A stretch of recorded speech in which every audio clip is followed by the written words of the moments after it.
Your home more comfortable and efficient for years to come. Call us today at 853-3899. That's 853-3899. Or visit us at citysuburban.com.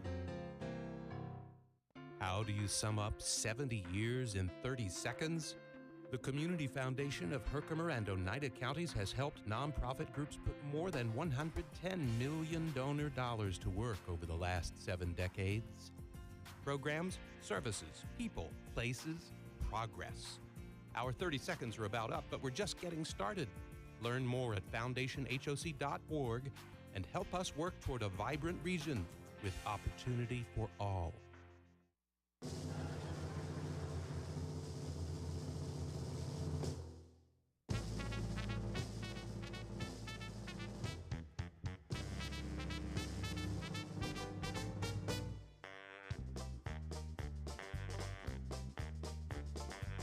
It's time to start the program. It's time to earn our pay. It's time to meet the people on the Keeler Show today. It's time to read the news and weather. Time to figure out what to say. It's time to turn the channel of the Keeler Show today. Why do we always listen? Keeler's always in the know. It makes me want to call him and tell him where to go.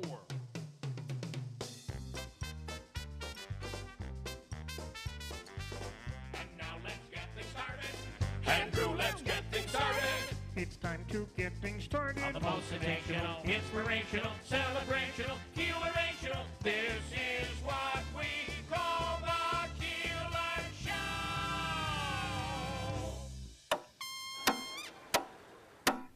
Nice. Not sure why that's in there.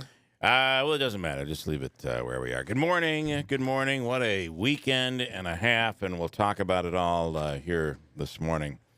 Here on, believe it or not, the first day of spring at 5:24 p.m. today, it becomes the first day of spring, the vernal equinox, for those who want to be technical. Yeah, I'm glad you know the official name because I don't. And we'll speak with meteorologist Craig Flynn. I actually have the. I wanted to make sure I got this right.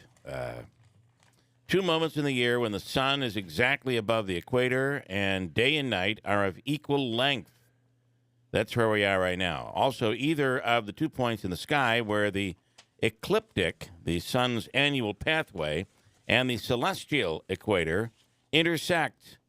And it happens on March 20th or 21st every year for us in the Northern Hemisphere. And this year it'll be today at 5:24 p.m. And you know what? Almost as if on cue, it's going to feel like springtime. It is. It's a nice warm up coming at us this week. Now I have a question though, and I guess maybe we'll get the after answer. a brutal weekend. Multi-car accident yesterday afternoon on the New York State Thruway in the eastbound lane. After all weekend long, these whiteouts were occurring. We left the hockey game on Friday night or Saturday night. And it was sunny walking in, and on the way out, it was like a blizzard on the. It was unbelievable.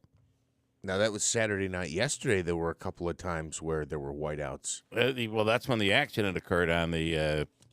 It would be the sun would be shining yesterday, and all of a sudden you look out, and it would be a whiteout. Yeah, it was kind of ridiculous. I'll tell you, I spent several hours on the road yesterday, and yeah, it went from, boy, that's not bad, to, oh my gosh, I can't see any vehicles that aren't 10 feet in front of me. Yeah, and that's and what I behind think. me. Yeah, and that's most likely what happened on the Thruway, which occurred yesterday afternoon, probably around 2:00 yesterday is when that happened. So, but listen, it's springtime, and it's that March kind of weird March weather that we're in the midst of. But anyway, today officially will be the first day of spring. you said it was equal day and equal night? That's 12 and 12, right? Yeah, according to it's the 2 points where the night and the day are of equal length. Wow. So daylight versus darkness are of equal length. If that makes sense to you here this morning. What else is this morning? This is going to be a very big week. There's a lot of things going on nationally. We're expecting some protests in New York City. Hopefully not violence in New York City, as President Trump has been saying that he is going to, former President Trump, saying that he is going to be arrested on Tuesday. That led to people, Republicans saying this is illegal. It never should. This leak never should have occurred, which led then to Democrats saying, or at least the DA's office in New York saying, we didn't leak anything out. I don't know where he's getting this from. However, you are hearing rumors that the grand jury will be concluding, and there could be, if there's going to be an indictment, there could be an indictment this week. So protest, the president, former president, calling for protests and to take the country back. Boy, that sounds He so didn't learn much his lesson the first time. so huh? much like January 6th, but hopefully we don't get there. You know, Then we'll speak with Ed Cox, the state GOP chairman, and get his reaction to. And you say here to the Trump indictment, there is no indictment yet. Yeah, I did say that. That was my mistake. No, it's what's been said all weekend long, and it came from the president's social media. And I think it's Ed Cox reaction to the news that comes off of that social media account. Look, Well, let me say too that the president, former president, and his campaign is taking names and keeping track of which Republicans come out in his defense and which Republicans don't. Right now, Nikki Haley has not, and DeSantis has not, and the campaign is hammering DeSantis, saying he should come out and be defending former President Donald Trump in this situation, but so far, crickets, not a word. And there are many other Republicans who've not come out in defense. Mike Pence has, basically saying that it's political and this is weaponizing of the legal system. It shouldn't be happening. yeah, I guess I think that's going to be the take from a lot of Republicans. Although maybe some say they don't want to get involved in it. Well, that's where we are.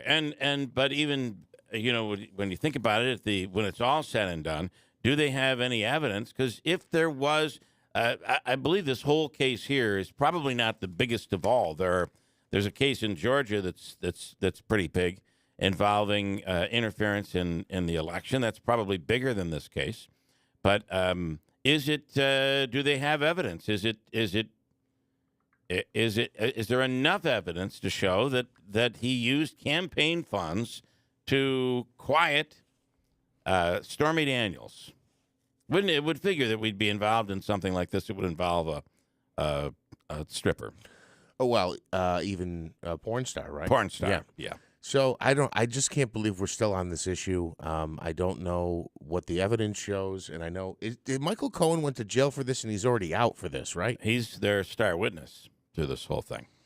So we'll get into that, and Ed Cox will talk about it as well. Greg Lubow is an attorney from, I believe he's from the Albany area. He's going to talk about the stats that are out right now on bail reform. He is one who claims all of the talk that bail reform is what's making New York unsafe. He is one of the people that claims the statistics don't show that.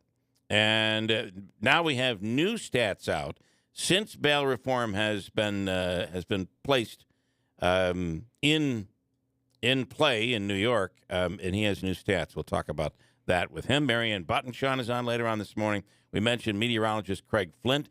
It does look like we have a bit of a change in the weather. 40s all week long, with a couple of days where we'll go into the 50s. And was it Friday or Saturday where we were about, 53 degrees or so, 52, 53 degrees. I guess it was Friday where it warmed up pretty well. And then the weekend occurred. Yeah, yesterday That was rough. fun. Let's talk about, and I'd love others' opinion on the hockey game Saturday night, a game that we thought we would be talking about the Pioneers going off into the Frozen Four, which they wouldn't have to go too far. Most likely it would have been played right here in Utica. And before you knew it, it was the third period, and the crowd had been silenced. There were a lot of people from the University of New England there. And NCAA rules require every time they score, you have to treat it the same way as you treat the home team. So the horn would go off, there'd be music playing, and there we are sitting in the third period, and it's 4-1. The Pioneers are down. And we kept, okay, here we go, third period. The only way we can do this, you got to score once before the 15-minute mark. And sure enough, they did. And then they scored again, and they scored again. And with under 3 minutes left, they scored again and tied the game. They almost scored to take the lead and the win. It would have ultimately been the win. And it was tied. Went back into the locker room. They would play one 20-minute period. First scorer would win. The Pioneers outshot them by nearly 45 shots on goal. Oh, my goodness. And they just could not get the puck to go in. And there was just one frantic moment down in front of the Pioneers goalie. One frantic moment, and the puck just kind of floated in. And that was it. Heartbreaker. Another heartbreaker for the Pioneers. Might be the worst loss in my memory of the Pioneers. I don't know how this isn't the worst loss. Just terrible. Heartbreaking. For Heenan, for the entire team, for the fans, it was a heartbreaker. Right? I mean, I can't think of another loss that would be thought of as worse, right? Well, yeah. It's kind of like they say at different points in the season, oh, this is his biggest game to date, Right, et cetera. right. It seems like we get there every year with this team, right? I mean, over the last few years, the program has gotten so good. They're in this conversation every year, but now another upset at the hands of New England. And here ranked first in the country. And what makes this so much worse is the comeback. The fact that they were scoring at will. They were down 4-1. They scored 3 goals. 3 goals to come back and tie it up. And that's it. Unfortunately, I wasn't there on Saturday, but I was, I'm looking at the box score, and I'm like, oh, my God, I can't believe they came all the way back in dramatic fashion with only a couple minutes left. Was there 90 seconds between those last 2 goals? And they just shot, and it looked like I mean, the goalie had just an amazing performance. I think they had like 73 or 74 shots on goal, and the goalie gave up 4 goals, and not that final 5th goal. Boy, what a terrible end. What a heartbreaking end it was.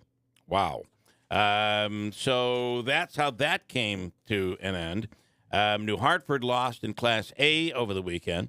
That happened on Friday. And then some craziness in college basketball, right? The 16 knocks off. There was a couple of 15 upsets. Or no, there was the one 15 upset. I was hopeful that Colgate would be the other. But, yeah, the madness, I could not believe Friday night. Unbelievable, the 16-1 upset. It's so rare. The first time it happened ever was in 2017. And then Fairleigh Dickinson got ousted themselves yesterday by Florida Atlantic. So you got a 9 seed going to the Sweet 16. Well, and when you think about it, they lost, or they won, which was shocking that they won as a 16 seed, and then to win again, just what a and this Fairleigh Dickinson is the head coach at Hamilton. Did not know that. He was a head coach at Hamilton College. That's awesome. Then went on to Albany, and we're working on getting him. In fact, I have a pretty cool photo gallery of him. And the many faces. He is an intense coach, if you watched any of him. Very intense. And we'll have that up later on today. I believe this is Craig Flint on the line right now. Craig, good morning. Good morning. How are you? Great to have you on. And today, of course, is the first day of spring. So I thought you could give us the science behind the vernal equinox.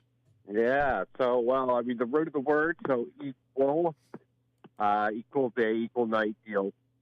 Basically, the sun's direct rays right over the equator at 5:24, marking the beginning of spring. in the northern hemisphere. So if you have bells and noisemakers, now would be the time to sound them. Pull them out. Yeah, or pull them at out. 524. Yes, not yet. And it is interesting because you do feel it, the difference in the sun. In January and December, when the sun does shine, which is rare around here, you just don't feel it. But you could be driving down the road in your car, and you're like, "Wow, it's only 28 degrees out, but that sun is hot." Feels good. It does. Feel good sunshine. It does. And then there should be plenty of it today. Well, before we get to that, how about this weekend with whiteouts? I mean, it was pretty intense. Yeah, winter was kind of going out in style, I guess you could say. Old man Winter was just kind of reminding us, hey, not so fast. I'm still around here for one more weekend. And, yeah, some of that snow came down fast and quick and fast and furious for a bit. And then up north, we had the lake effect snow. So if you wanted to do some late season snowmobiling or whatever, they got plenty of it up there over the weekend. But like you just mentioned, with the sun getting stronger, it doesn't take long for that stuff to melt anymore. Yeah. So, it's kind of a fleeting entity as we look towards brighter weather, warmer weather, and all the fun stuff. We're speaking with meteorologist Craig Flint from WTR and WFXV, Fox 33. I will say, when you say the sun is warm enough where it melts it pretty quickly, yesterday was a great example of that because it would snow, it would cover like our back patio, and then the sun would come out and it would melt it, and the snow would come back and cover it back up again. It was winter kind of hanging on. But this week looks like a bit of a transition. Talk about the week's weather. Yeah, so coming up today, there should be plenty of blue sky and sunshine. Temperatures today making it into the mid-upper 40s to a few areas getting to near 50, and I think we're going to be at or over 50 as we go through midweek here. The clouds are going to start to fill in a bit more later Tuesday into Wednesday. The first real chance of a rain shower would be towards the evening hours of Wednesday. So despite more clouds filling in tomorrow and Wednesday, it should still be pretty nice with temperatures into the low 50s. And then we get some wet weather arriving here by late Wednesday night or late Wednesday into Thursday. But we're talking mainly rain showers. Temperatures will be well into the 50s later this week before turning cooler as we get into the weekend. But, cooler meaning temperatures low and mid-40s. Right. Compared to the mid-50s where I think we'll be later this week. So it does get a little active. I'll tell you, Keeler, you're going to hear a lot about this through the week.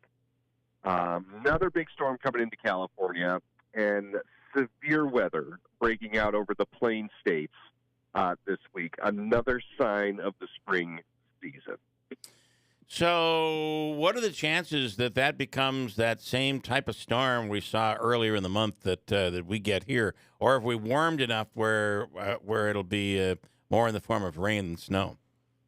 Mostly, you can't rule out some wet snow showers, especially over higher elevations. That's what we really start to pay attention to this time of the year is the best chance for your snow, sort of like going into the beginning of the season, will be at higher elevations. I'm not sure. I'll be honest with you. I don't see any big storms down the road in terms of snow. March is still a funny month. But I will say that the odds, or the chances for a big snowstorm are decreasing rapidly nowadays. So, you don't want to rule it out, but I don't see anything in the offing that would indicate such a weather pattern. But definitely a wetter pattern as we go into later this week. So making for a nice day, however, today. It'll be a big stark difference from yesterday. So it will. It'll feel great. Spring will be here this evening on the drive home. So why don't you break out the grill and the barbecue tonight? Love it. Why not? Meteorologist Craig Flint, thank you so much. We appreciate it. Very good. Welcome. See you later. Have a great day. And it's cold out there right now, upper 20s. So chilly start to the day, but it's going to warm up pretty good. And looking forward to the sunshine he mentioned there. He's No doubt. expecting it all afternoon. So. Quick break. Come right back. I'm going to ask you with a quick update. 6:38 Monday morning at WIBX. You have cancer. 3 words you wish you could unhear. But just because a cancer diagnosis may be a shock to your system doesn't mean cancer surgery has to be. Now, there's Edge Radio Surgery. It breaks down tumors in less than an hour per treatment. No knife, no hospital stay. Faster treatments, lower risk. Edge Radio Surgery, now at AMP of New York. Learn more at ampofny.com/edge. You may experience side effects which may be severe. Ask your doctor if Edge Radio Surgery and Associated Medical Professionals of New York is right for you. Every day at NBT Bank, we focus our business around all the ways we can help yours. We're large enough to offer leading business and digital solutions, but local enough to ensure personalized one-on-one service. So turn to NBT Bank for a full range of business solutions, like capital and treasury management services, even fraud protection, and see how NBT Bank is just the right size to help you do big things. Visit nbtbank.com to learn more and start a conversation. Equal housing lender, member FDIC. Well, we have mostly clear skies, 16 degrees to start today, but looking at mostly sunny skies for this afternoon. We will take a closer look at that forecast coming up in just a few minutes. Former President Trump is accusing President Biden of trying to influence the Manhattan DA's office in the Stormy Daniels hush money payment case.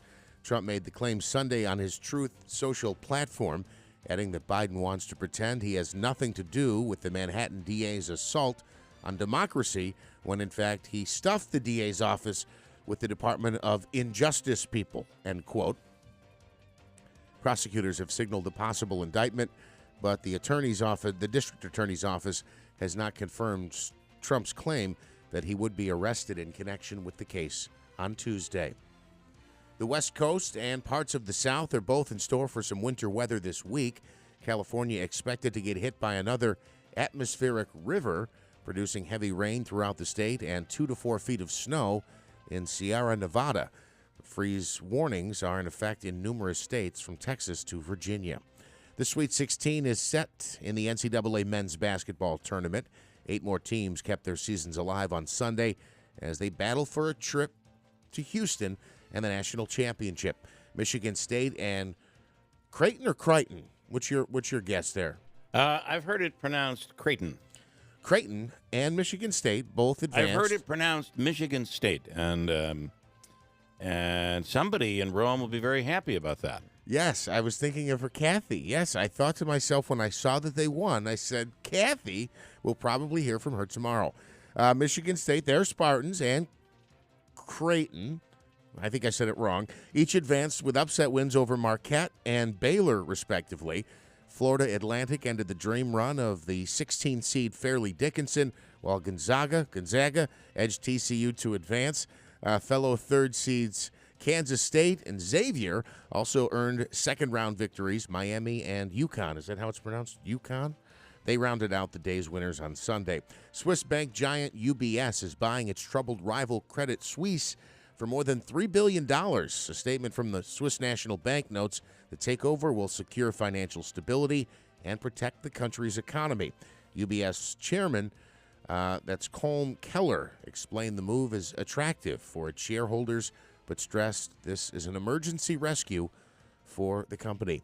5 children are dead after a car struck a tree, then burst into flames in Westchester County early on Sunday. Officials say the car veered off the road, struck a tree, and then went up in flames. A 9-year-old boy who was riding in the hatchback vehicle managed to escape out of the rear of the car. He's the only survivor. A 16-year-old was allegedly behind the wheel. And rapper Snoop Dogg is launching a new coffee line. The hip-hop entrepreneur is partnering with an Indonesian coffee maker to launch a new line called... Boy, they have fun with the words and the letters. Indo-Oxy, I believe is Indo-Oxy. I'm not positive on the pronunciation. He calls a premium lifestyle coffee brand created for and inspired by the next generation of innovators. Your WIBX Weather Center forecast. Mostly clear skies right now, 16 degrees. A chilly start today, but we are looking at mostly sunny skies for much, if not all, of your afternoon, with a high reaching 46 today. Mostly clear overnight tonight, a low of 25. Partly sunny for your Tuesday, a warm up to 47 degrees, another degree warmer. A slight chance of showers on Wednesday will reach the low 50s. Showers likely on Thursday with a high maybe in the mid-50s. As I mentioned, Bill, mostly clear and 16 right now at 643. We'll talk about that accident that occurred on the New York State Thruway yesterday. It shut down the eastbound lane of the Thruway, and if you've ever been on the Thruway, when you get into a whiteout, can happen in the summertime as well with heavy rain.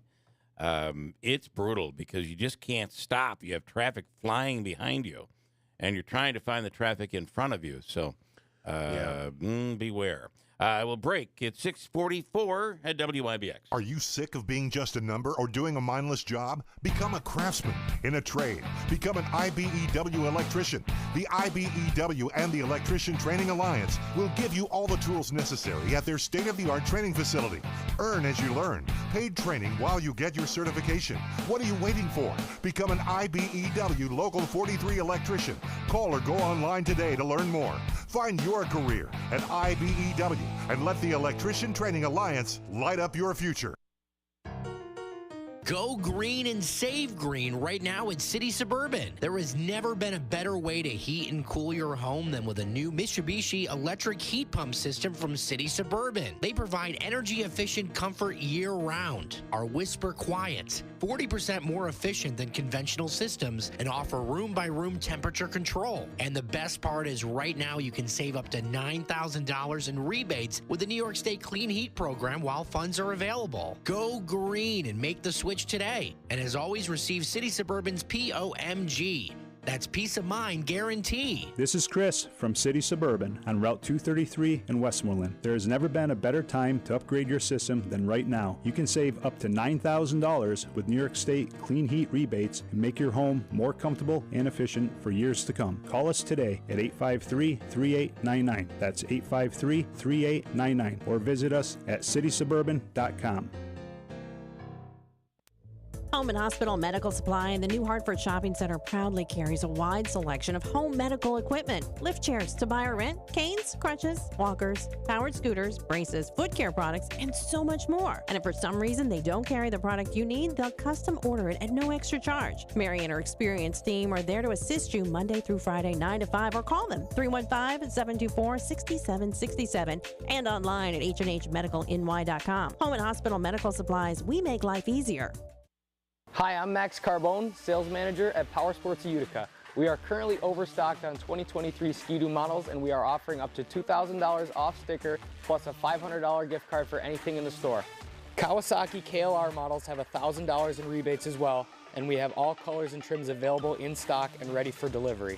Kawasaki KLX models have $400 in rebate and up to $1,500 off KX models. Come visit us at Power Sports of Utica, Central New York's Four Seasons Toy Store. WIBX 950 and 106.9 FM. This is Keeler.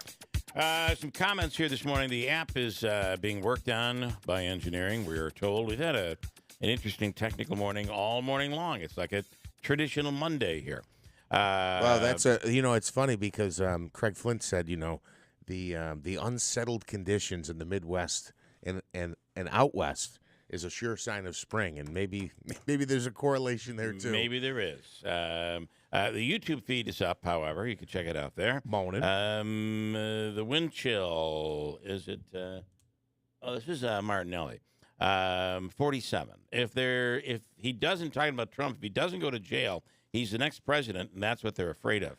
I don't know how he can be the next president, and I get it, and what people think is the problem that you have is there are so many, there are too many Republicans, and he is the one thing that gets Democrats out to vote.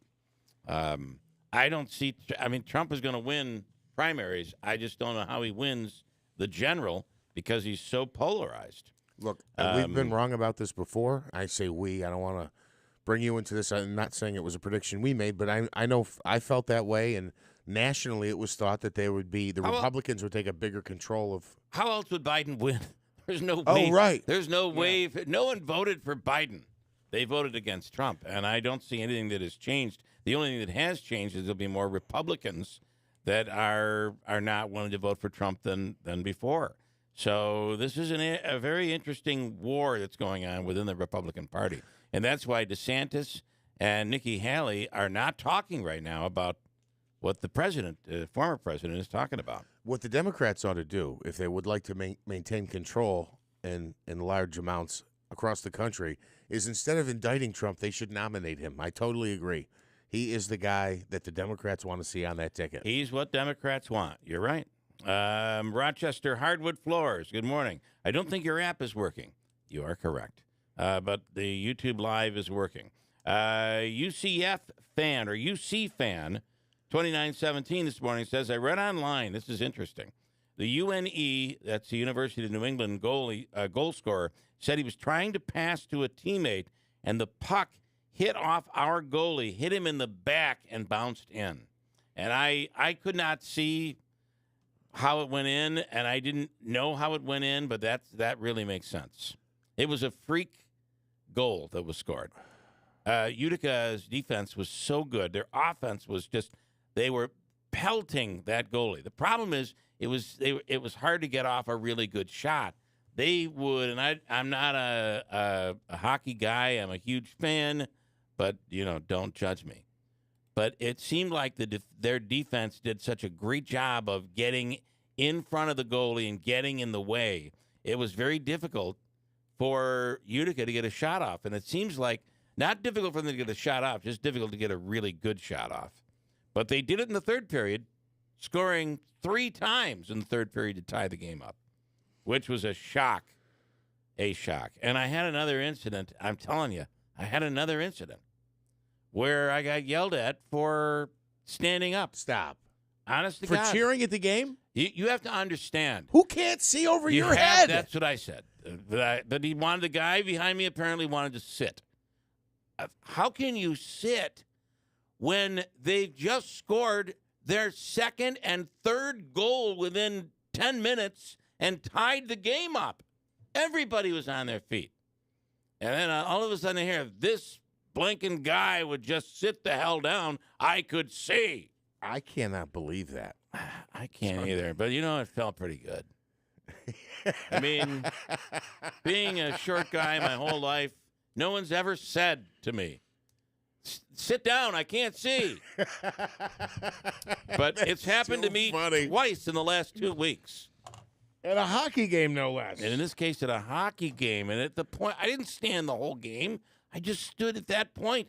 And meanwhile, you got players on the ice doing this, like waving for people to stand up. So I stood up.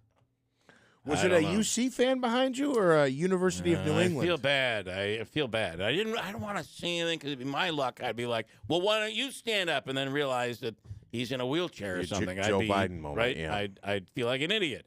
So I didn't know what to say. So I just said, meanwhile, they just scored and tied the game. And I'm like freaking out over this like everybody else in the yard.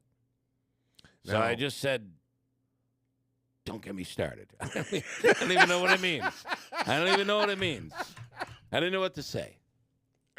Oh, man. I wish I was there for that. Oh, my God.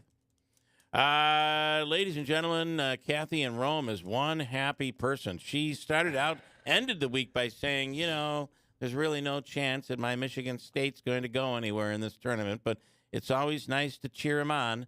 And Kathy, good morning. Good morning. I was taking care of my rabbit, and I heard you mention Michigan State. Well, I mean, this has got to be a surprise for you. Oh, it is. It's the first time, I believe, in 4 years that they've gotten this far. And this team, they don't always have the best to say about it, but they're the only Big Ten team left standing. Boy, they all went down quick.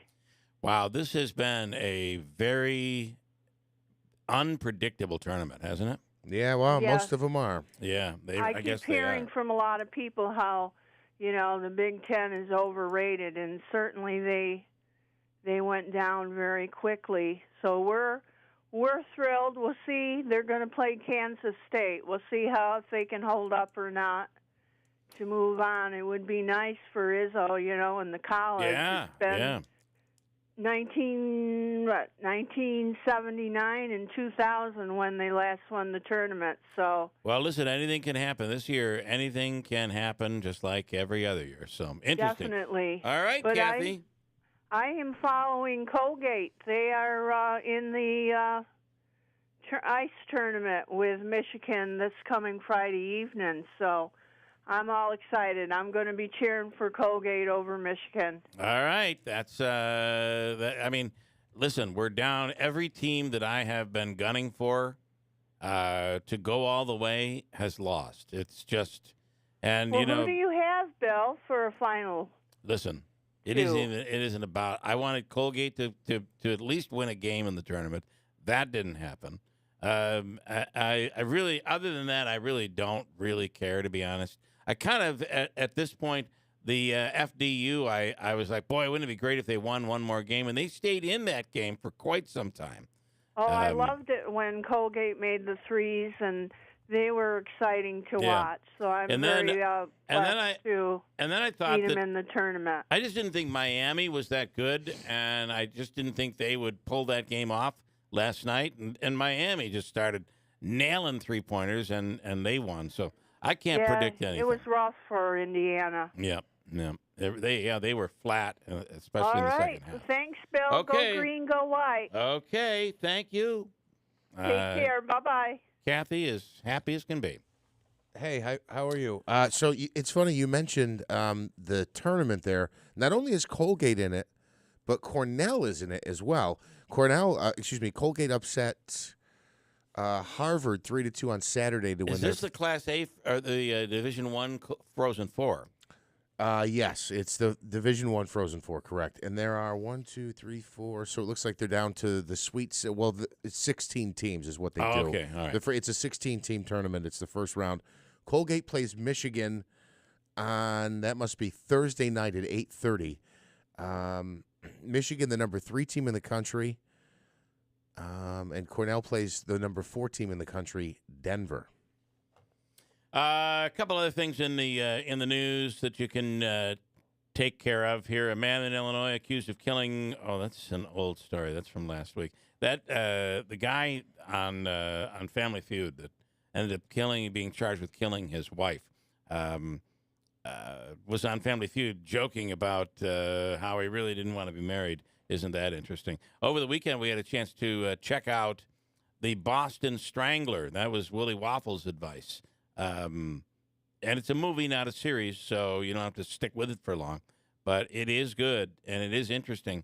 You've always heard about the Boston Strangler. Yeah. If you don't remember the full story, or if you don't know the story, it's a very interesting backside of the story.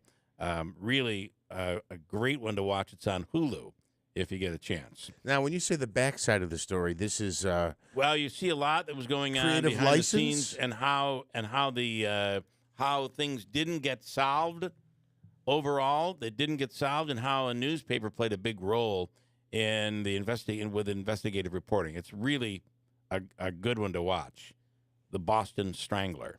55-year-old police captain from Oklahoma City was caught on camera begging to get a police officer to turn off his body cam. This happened after he was pulled over for possible DUI. Here's the audio from Sergeant Skinner's body cam leading up to the captain's unfortunate arrest. Going to play? You been drinking tonight? I just got a ride. You been drinking tonight, sir? I'm a captain on the police department. What police department? Oklahoma City. I'm not turning my camera off. Please. I know you're aware of our body cam policy. You know I cannot turn off this body cam. I do, but I'd like to talk to you. I can't do that, sir. Please. I'd like to talk to you. I'll talk to you once we're done. You can turn it off, you can turn it on. I can turn it off once I'm done with my investigation, sir. Okay. I don't show favoritism to anyone, regardless. I don't care if you're a gangbanger or the President of the United States. Sir, I'm not asking you for that. If I was to treat you differently than I was to treat like some Southside loco or some pedo, how's that look on me? Sergeant Skinner, please. Okay, once we complete the test, I'll turn off my body camera. All right, go ahead and turn around for me. Put your hands behind your back. Are you going to arrest me, sir? Yes, I am. Can I talk to you? Man, he is. Yeah, we'll turn the camera off now. Thank you. He is loaded. Yeah, that guy was embarrassingly bombed. Now he says he said I'm going to turn the camera off now. Now he said I can turn the camera off after he's done everything, and he put the guy in handcuffs. He said now I'll. Skinner said he witnessed James French's car weaving at a high rate. French said he had been at a poker game. He spent the night in jail, bonded out, and has been placed on administrative leave pending an investigation. He's been employed by the department for 32 years in Oklahoma City. And I do wonder if, the app's still not working. We're getting reports on the fly. I do wonder if how it will affect their decision on what punishment. The fact that he was begging and pleading to be given special treatment, but he was bombed out of his mind. That doesn't certainly excuse it. No, it doesn't excuse it. And do you think it'll be worse? Like they take it worse that he's asking for special I almost feel like it doesn't. Well, look at. Not only is it bad, but they've released the video and the audio nationwide, and it's going viral. That can't be good for the guy. No, I don't think it is. After 32 years on the force. And at a recent sneaker convention, Dennis Rodman called out Travis Scott's new Air Jordans. They have the Nike Swish logo reversed. Rodman posted the video and nicely told Travis that he's way late. Here we go. Travis Scott has copied my shoe. I was the first guy to do mine backwards. I was playing with Chicago Bulls. Come on, Travis, give me some credit, So this ain't new. Unfortunately, you really can't understand that, nor can you ever really understand Dennis Rodman, but that's a moment. And I'll have audio next hour of a woman calling in a Walmart bomb threat, and she did it from an Uber. People just don't know you're being taped everywhere you go. Got a break. News straight ahead. WIBX Utica Rome. It's 7 o'clock. Conflict and war benefit no one. I'm Dave Anthony, Fox News. That's what China's leader says in a statement before Xi Jinping arrived in Russia for talks a short time ago. President Xi is calling his first trip to Moscow in 4 years a journey of peace, issuing a statement that reads, all parties must stay rational and exercise restraint, avoid fanning the flames and aggravating tensions, and prevent the crisis from deteriorating further or even spiraling out of control. But, U.S. officials are highly skeptical about this sentiment, maintaining that China is still considering providing Russia with lethal aid in its continued assault on Ukraine. That's Fox's Alexandria Hoff. Now, Friday, the International Criminal Court issued an arrest warrant for Putin, accusing him of war crimes. Over the weekend, Russia's leader went to Ukraine, to areas his forces took control of, including Mariupol, a city pretty much in ruins now. North Korea claims it's simulated a nuclear attack. This is the fifth missile demonstration this month, an escalating response to the largest joint U.S.-South Korean military drills in years.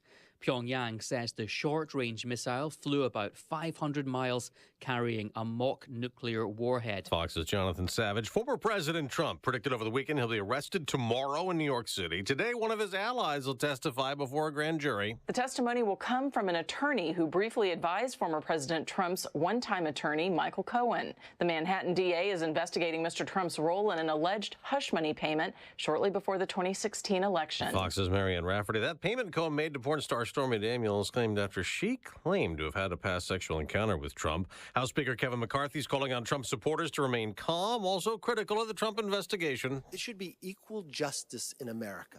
And stop going after people because you have political differences. New York Community Bank is buying up some of the assets of failed Signature Bank, and UBS is buying Credit Suisse, which was considered at risk. America's listening to Fox News. The Tunnel to Towers 9/11 Institute gives educators access to nonfiction 9/11 resources for K-12, first-person curriculum units with video accounts, the Discovering Heroes book series for kids, a speakers bureau with access to 9/11 first responders, survivors, and loved ones, a high-tech tractor trailer that transforms into an interactive museum with 9/11 artifacts, Russell F. Siller Memorial Scholarships for exemplary high school students of program recipients who are preparing for college. Never forget, donate $11 a month to Tunnel to Towers at t2t.org.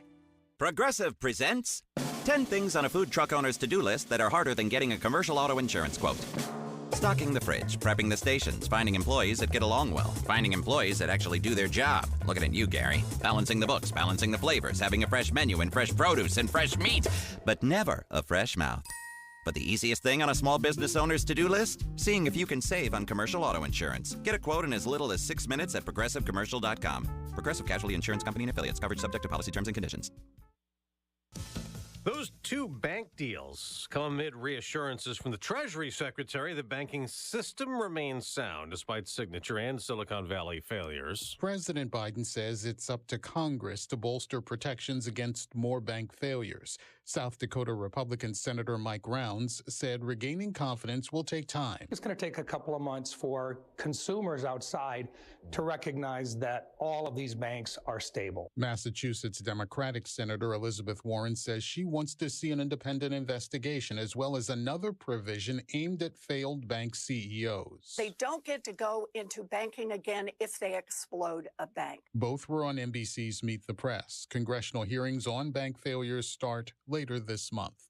Gernal Scott, Fox News. On Wall Street, stock futures were down this morning. Now they have moved up for both the Dow and the NASDAQ. And markets have also rebounded across Europe with gains there, too. It's spring break time. And Miami Beach in Florida has imposed a curfew again.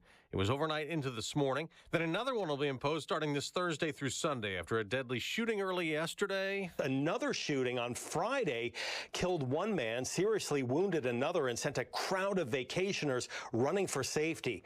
Police arrested one man and recovered 4 guns. City officials say both shootings were between visitors to Miami Beach and did not involve residents. Under the curfew, people must leave commercial businesses before midnight. After that, restaurants can only provide food delivery and hotels can only serve their own guests. Fox's Jonathan Seri. FDU could not pull off another March Madness upset. The team that shocked a number 1 seed Purdue Friday night knocked out last night. Florida Atlantic beat FDU 78-70.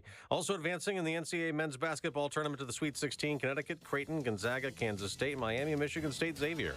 I'm Dave Anthony, Fox News.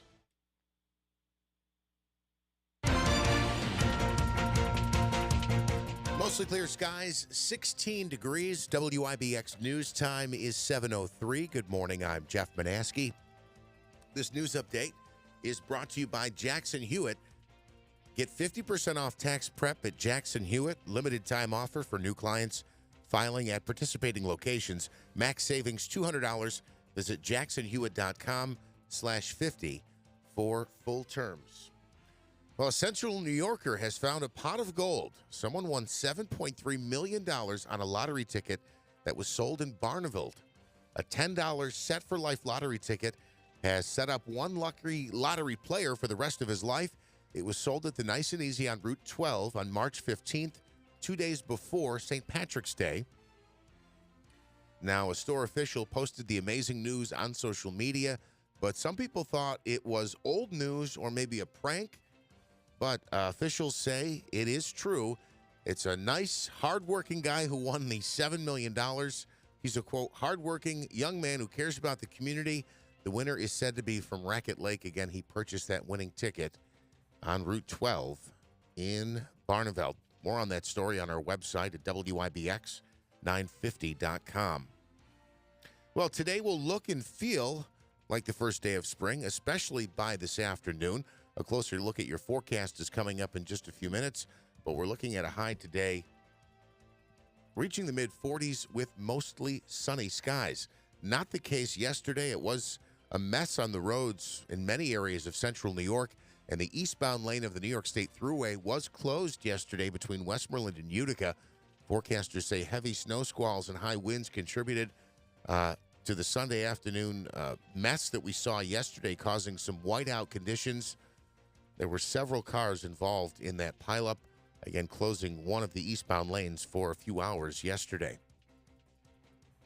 Numbers are trending down, but there might be a reason. The numbers I'm talking about are for bear harvesting. Each year, the New York State Department of Environmental Conservation releases its bear harvest report.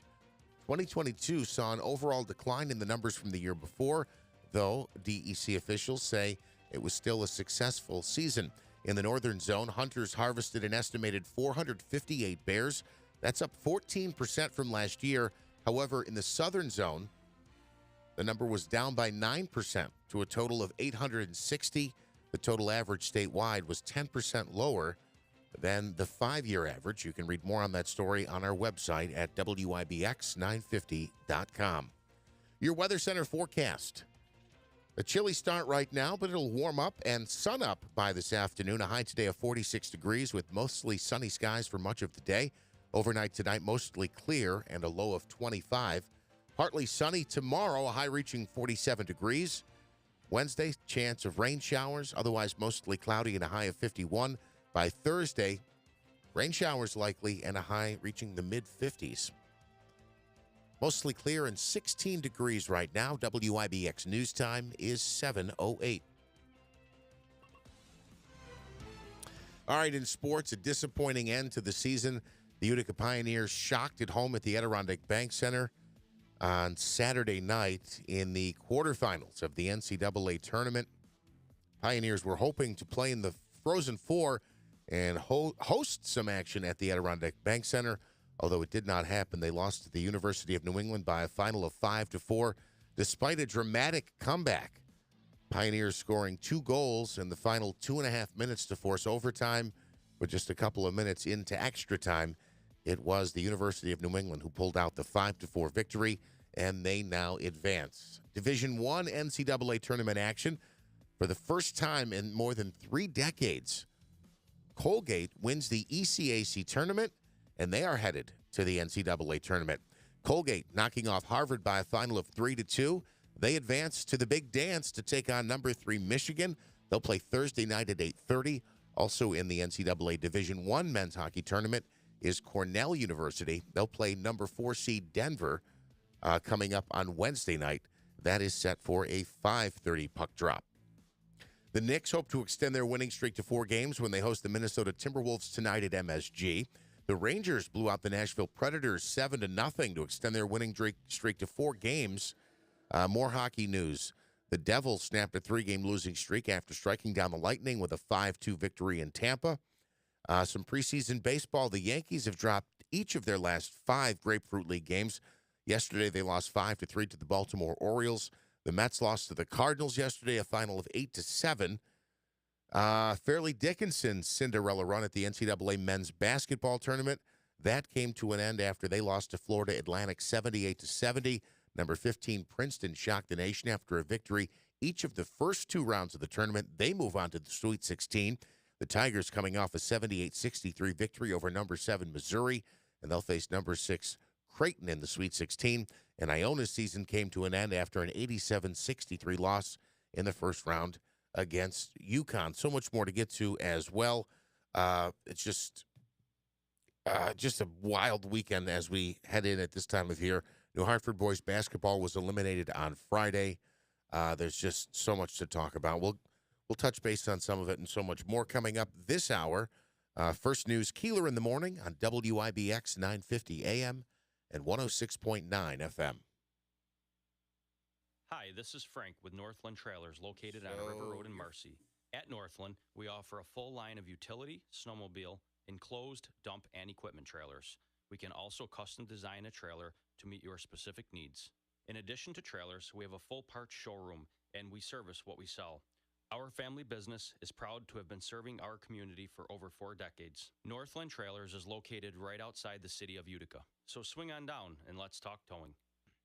You wash your hands, you brush your teeth, but how do you clean your nose? With Navage. Navage uses powered suction to pull saline in one nostril, around the back of the nose, and out the other nostril, flushing out allergens, mucus, and germs. And it's why cleaning your nose, the body's air filter, is the next evolution in daily personal hygiene. Navage helps you breathe better, sleep deeper, and snore less, but the biggest payoff is improved health. At Walmart, Walgreens, CVS, Rite Aid, Target, and online. Navage, N-A-V-A-G-E. Clean nose, healthy life. Adirondack Home Furniture now carries Smith Brothers Furniture. Smith Brothers has been creating customized living room furniture since 1925 and is known for its high-quality, solid-built, top-of-the-line pieces. Made in America with modern technology using age-old craftsmanship, Smith Brothers offers furniture that you can have confidence in for generations. Smith Brothers is a solid and dependable brand who provide innovative furniture design with every piece. Smith Brothers is a leader in the furniture industry with their award-winning line of upholstered furniture. They have built a reputation for their value and design leadership with furniture of the finest quality. We would love for you to come and browse our extensive inventory and see for yourself. Smith Brothers, now available at Adirondack Home Furniture. Stop in today. Adirondack Home Furniture in the Riverside Center, North Utica, or at AdirondackHomeFurniture.com. Create the home of your dreams with Smith Brothers and Adirondack Home Furniture. 315-738-7817. Go green, they say. But how? Start with your biggest investment, your home. Invest in the future with a new water furnace geothermal heating and cooling system by City Suburban. We at City Suburban have converted hundreds of customers to green energy to heat and cool their home. And we can do the same for you. Now is the best time with the New York State Clean Heat Energy Program, where you can save up to $12,000 while funds are available on your water furnace geothermal system, plus a 30% federal tax credit. They say go green. We say go Geo. Hi, this is Chris from City Suburban. There's never been a better time than ever to go green. With the New York State Clean Heat Energy rebates and federal tax credit, you can save thousands on the installation, plus save for years to come on energy costs. And like always, every installation comes with City Suburban's POMG. That's peace of mind guaranteed. Call us today at 853-3899. That's 853-3899. Or visit us at citysuburban.com for more information. I thought learning a language would be too much work, but Babbel makes learning fun. J'aime Babel. Babbel's lessons only take 10 or 15 minutes, and soon you turn and realize, hey, I'm starting to speak another language. How'd that happen? Babbel isn't robots talking. You learn words and phrases from real native speakers. I was ready for real-life conversations in just a few weeks. So easy. Go to Babbel.com to try for free. That's Babbel.com. Babbel.com.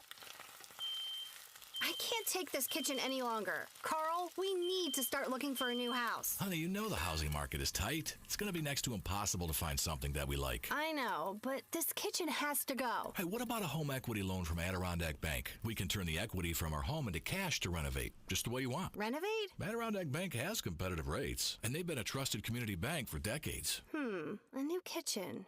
Wouldn't that be awesome? Yeah. Then, of course, we would need new furniture, and we could repair the deck, even add a pool, and take that trip to Italy that we've always talked about. Whoa, slow down, honey. Let's go talk to the experts at Adirondack Bank about that home equity loan. Then we can decide where to start. I've always wanted to add on a craft room, and our bathroom needs a facelift. Don't move. Improve. Stop into your local Adirondack Bank branch for more information on a home equity loan, or visit AdirondackBank.com. Bank local with Adirondack Bank, your hometown community bank. Equal housing lender, member FDIC. It's truck season at Steve Ponte Chevrolet. Find new roads with loads of inventory to choose from. Lease a 2023 Chevy Silverado Crew Cab LT, 4-wheel drive All-Star Edition, 39-month lease, 10,000 miles a year for just $498 a month. Or purchase a 2022 Silverado Crew Cab Custom 4-wheel drive Dark Essentials package. Get 2.9% financing for 72 months and receive $4,000 off. Steve Ponte Chevy, your lucky charm this March. Visit them on Route 28 in Herkimer or at StevePonteChevy.com. See why it's always easy to do business at Steve Ponte Chevrolet. Customer must qualify with top-tier credit with GM Financial. Lease offer stock number 23030. Must have current lease in household, 39-month lease, 10,000 miles per year, 25 cents per mile, penalty over 32,500 miles, $1,000 down, first payment, all taxes and fees due on delivery. Purchase offer, stock number 22471. Must own 2009 or newer Chevrolet in household. Must take delivery by March 31st, 2023. WIDX 950 and 106.9 FM. This is Keeler. So I'm all about in a very complaining mood here this morning because you don't realize how much you rely on your devices until all of a sudden your device is not there. You know what I'm talking about. Oh, your phone. So and I have, we have so many devices. I looked the other day at the number of devices we have connected to our Wi-Fi in our house is unbelievable. Yeah. Because we added a light bulb here, a switch here. You've got an iPad. By the time you're done, you could have like 70, 80, 100 devices connected to your Wi-Fi. Oh my goodness! And you wouldn't even think about it. Think about your own home, what you have. Oh, you have an Alexa. Well, that's a device that's connected to your Wi-Fi. Some people, their refrigerators connected to the Wi-Fi. I mean, your thermostat, where is it connected? To the Wi-Fi. And I think Spectrum's internet will give you up to like 200 devices to connect. And I would never use that. But you say that till June rolls around. Put a family of husband, wife, and 3 kids, and you're going to get there. Yeah, wow, that's so many. So anyway, out of nowhere this morning, my phone goes dead, and then I'm hoping it has nothing to do with. You remember a couple of weeks ago I was talking about I had a suspicious email, and I clicked on to see who it was from. You're supposed to be able to do that. And automatically, it's like I clicked on the link, and it froze everything up, and it took me about a half an hour to get everything back up and working. And I hope I didn't let someone in. Well, sure enough, this weekend, and you had the same thing happen to you, I had a credit card. I'm apparently buying somebody $250 or $300 in Amazon stuff. And luckily, the credit card security caught it, and you get the text, and I said I did not order that, but now you're out your credit card because they shut your card off. Same thing happened to you. Yeah, so I had somebody trying to order an Uber Eats meal in California. Yeah, for $55. I wonder what they were getting. Had to be good. I'm assuming. Well, they didn't get it. Yeah. So so now it just so happens that I have my old phone that I didn't get rid of, and I'm trying to hook it up this morning, and I'm failing miserably. It just keeps going off. Yeah, 6 months of text messages. Listen, it just keeps coming in. In studio right now is Eric Schloop. Eric is from Sequoia. He works for a business, and you don't want to talk about the business name. Correct. Okay, fair enough. It works for a North Country business, and it is a woman-owned business that is not getting credit for being a woman-owned business in New York State. Explain what you're talking about. Yeah, so a couple of weeks ago, I heard you reference WBE and WBE status. Right. WBE standing for a woman-owned business enterprise. Mm-hmm. So I got to thinking. I reached out to Jeff last week, said this might be a good topic for you guys on our process of trying to attain that certification. So it is legitimately owned by a woman. Correct. So can I just stop you right there? Okay. What you just said was exactly going to be my first question. Is it legitimately owned by a woman? And with all due respect to everybody, and I'm not knocking anybody, I'm saying I would do this 1,000% if it were me. If I owned Jeff's Pizza Shop and I knew that I could get a credit if the business was just in my wife's name, despite the fact that I own the business for fill in the blank, 12, 15, 20, 35 years as me, I just changed the paperwork and I put it under my wife's name. And now it's a woman-owned business, and we're entitled to new tax credits. And I'm not knocking that. Please don't misunderstand. Well, you'd have to sell the business to the person, and I don't know how that works. But what's your background? What's the background of this business? Yeah, so pretty much that. So Okay. It's a small family-owned business. So family-owned business, and you then transferred it over into. So this said business actually was a division of another company. Okay. And that company was basically going to dissolve this division. So the husband and wife and husband actually went to the owner and said, which work there. Yeah. We're gonna buy it out, basically. And created the company that I work for now. Okay. But and she bought it. Yes. Okay. So they bought it together. Okay. And as I said to Jeff last week, I mean, this is legitimate, right? So we got 10 or 12 employees. Mm-hmm. The husband and wife, family owned. They're there every day. She's there every day. She's functioning, revenue generating, HR functions, Yeah, hiring, firing, basically every aspect. Clearly, it plays a major role in the yes, business. Yeah, significant. Okay. Yes. And now what are they saying? That the state is saying we don't recognize it as a woman-owned business? Well, there's an application process. Yeah. To attain, and it's a certification. So Mhm. if you attain this with New York State, it's basically you get a certified number. Outside of tax credits, there's other significant advantages for business. Revenue, there's a significant Grant money, all so, of that. So any municipally funded project, there are certain requirements that GCs are, if they can get to those levels, that they're required to have that participation within their projects. Okay. Also, direct purchases. So my function within the organization, I'm the outside sales rep. Okay. So I pretty much go a significant space of upstate New York. Okay. Any municipally funded organization, town, village, county, state, it's called set-aside business. Mhm. So they are required by New York State to purchase of their annual purchases a certain percentage of WBE, women-owned. Oh. minority-owned, veteran-owned. So there's other classifications of this set-aside business. Right. And it's a significant amount, Bill. We're talking 25%, 30% a year. So there's opportunity in business out there and contracts that by being a woman-owned business or another minority business, there's a lot of opportunity out there. So why are they saying that this business can't participate? Yeah. So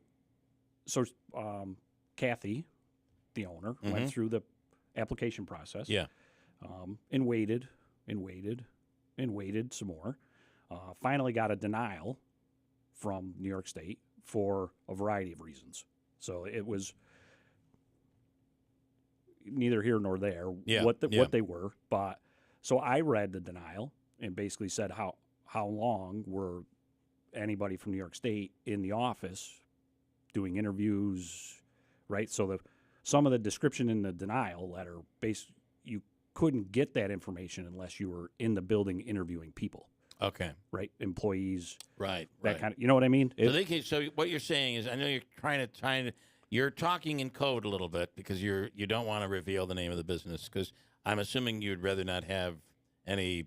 Yes. You don't want to be singled out. So what you're saying, though, is that they formed conclusions that could only be formed if they were in the building asking questions, but they formed those conclusions without being in the building and asking questions. Correct. Okay. Correct. That's not cool. Correct. Right. And did they give you a reason as to why the business was being denied? There were several. Okay. Based off of. And is part of it that there's a suspicion that you had an existing business and tried to have the woman take over, ownership so that you could get that this was some status. of it. That was some of it. Yeah. But So the lion's share of it was her participation in the daily business functions. Right.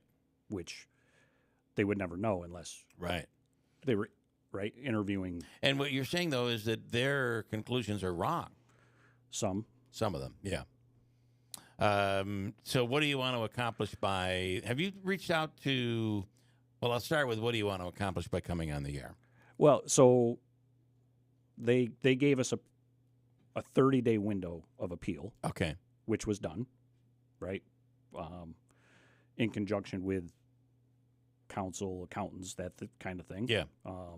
So that was completed and submitted. Now, when we get to the dates and how long this has been going on, this will start clicking with you. Yeah. So they gave us a 30-day application appeal window. Yeah. Okay. You can do it in writing or you can do it in person. Okay. So she chose to do it in writing, right? So lengthy appeal, submitted that. Mm-hmm. And then we continued to wait and wait and wait some more. So all of this started prior to me even being an employee. Wow. So I kind of stepped in after a period of time and started reaching out to what department are you working with, by the way? Department. What department of the State Department? I believe it's the Empire State Development. Okay. Is ultimately the decision, I Right. guess. So, so I kind of jumped in, and more times than not, I don't like to take no for an answer. Yeah. Or at least get an answer. Right. So I started reaching out to representation, right, locally here and where the business was, with some success. My local representation kind of jumped in with both feet. He had a meeting with me. So you're talking about political rep. Correct. So Sequoia, does Brian Miller handle Sequoia? Correct. Okay. Yeah. So Brian jumped right in, invited me in for a meeting, kind of passed it off to his chief of staff. His chief of staff connected the dots to where the business is located's senator. Okay. So both of them kind of in conjunction, right? We know people, within Who New York handles State. that? Is that Griffo that handles that, or is that not? No, it's Senator Steck. Okay. Yes. Is that? Yep. Yes. So, which apparently was an assembly person. So Brian had some familiarity with. Yeah. So these two guys went back and forth, emails, phone calls. Let me see what we can do. I know a person. Yeah, et cetera, et cetera. So a significant longer period of time has gone on. And we, just last Thursday when I reached out to Jeff, I happened to be in the North Country, went in the office, and Kathy says, hey, by the way, I got an email, says we now have a judge appointed, or it's been turned over to Judge Murad, I think is his name, in an email from someone within the appeal process. Okay. So as of last Thursday, it was uncanny that I spoke with Jeff in the morning. So there is some movement? Sure. Yeah. And this has to go before a judge? Once it hits appeal. Okay. I guess it's determined a legal proceeding at that point. And okay. Yeah.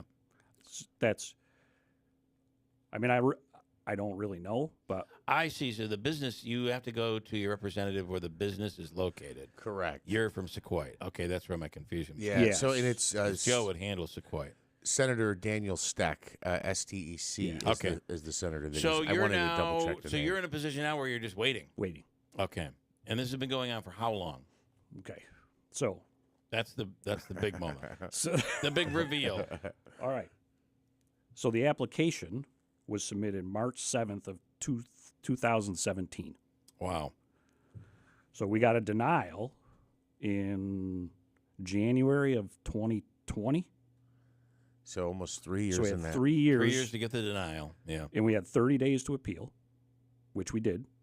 Within the 30 days. Within the 30 days. Now you're just finding out that it's been assigned to a judge. Yeah. 6 years. Wow. And so, as you guys, you've been in the business world. Right. 6 years later. Yeah, think of how much opportunity you've lost out on. Lost. We could have, conservatively, doubled the size of our company in the last 5 years. Wow. Right? 10 or 12 employees. Yep. With the direct set aside, the capital project, right? That just the investment that could have been made. Yep. And 6 years later, the business is significantly different than it was when we applied. And isn't it just it's the red tape that just slows everything? How does business get conducted? It's ridiculous. Yeah. So people, larger organizations, right, doing business within New York State, coming to New York State, all the economic development. You think about that kind of stuff. Right. Well, I'm talking about doing business with New York State. Right. Which is even more difficult. Right? Wow. Right. So, this should have been a slam dunk. Yeah. Right? Now. And it is legitimately owned by a woman. She's there every day. Right. Right? Revenue generating, employee decisions. It's unbelievable. So I think you're going to have better luck with Judge Murad than you're going to have. I just feel like getting in front of someone and telling the story, you'll be more successful. And I don't. But when does that happen, though? That's going to be the next part. Yeah, it could be another 3 years. Yeah. Right? Right. Wow. I do have a question. Is there any thought of, and please don't mention these businesses' names, but is there any thought that their competitor is in with the politician, and that maybe that's how they're being denied? I just find this bizarre. I completely disagree with you. that'd be hard. I find it exactly how New York works. I've been involved with things like this, and your business is relying on it. You're waiting, so the moments go by very slowly. You want action. If you're a business person, you've come up with a plan, and you want to act on that plan. That's how business works. You can't stop doing business, and you're waiting, and you get a call, and you're talking to people who don't know what you're talking about, and then you got to re-explain all over again. This drags on for just 6 years. For years, it's terrible. I dealt with it. I dealt with it just recently, and it was so frustrating.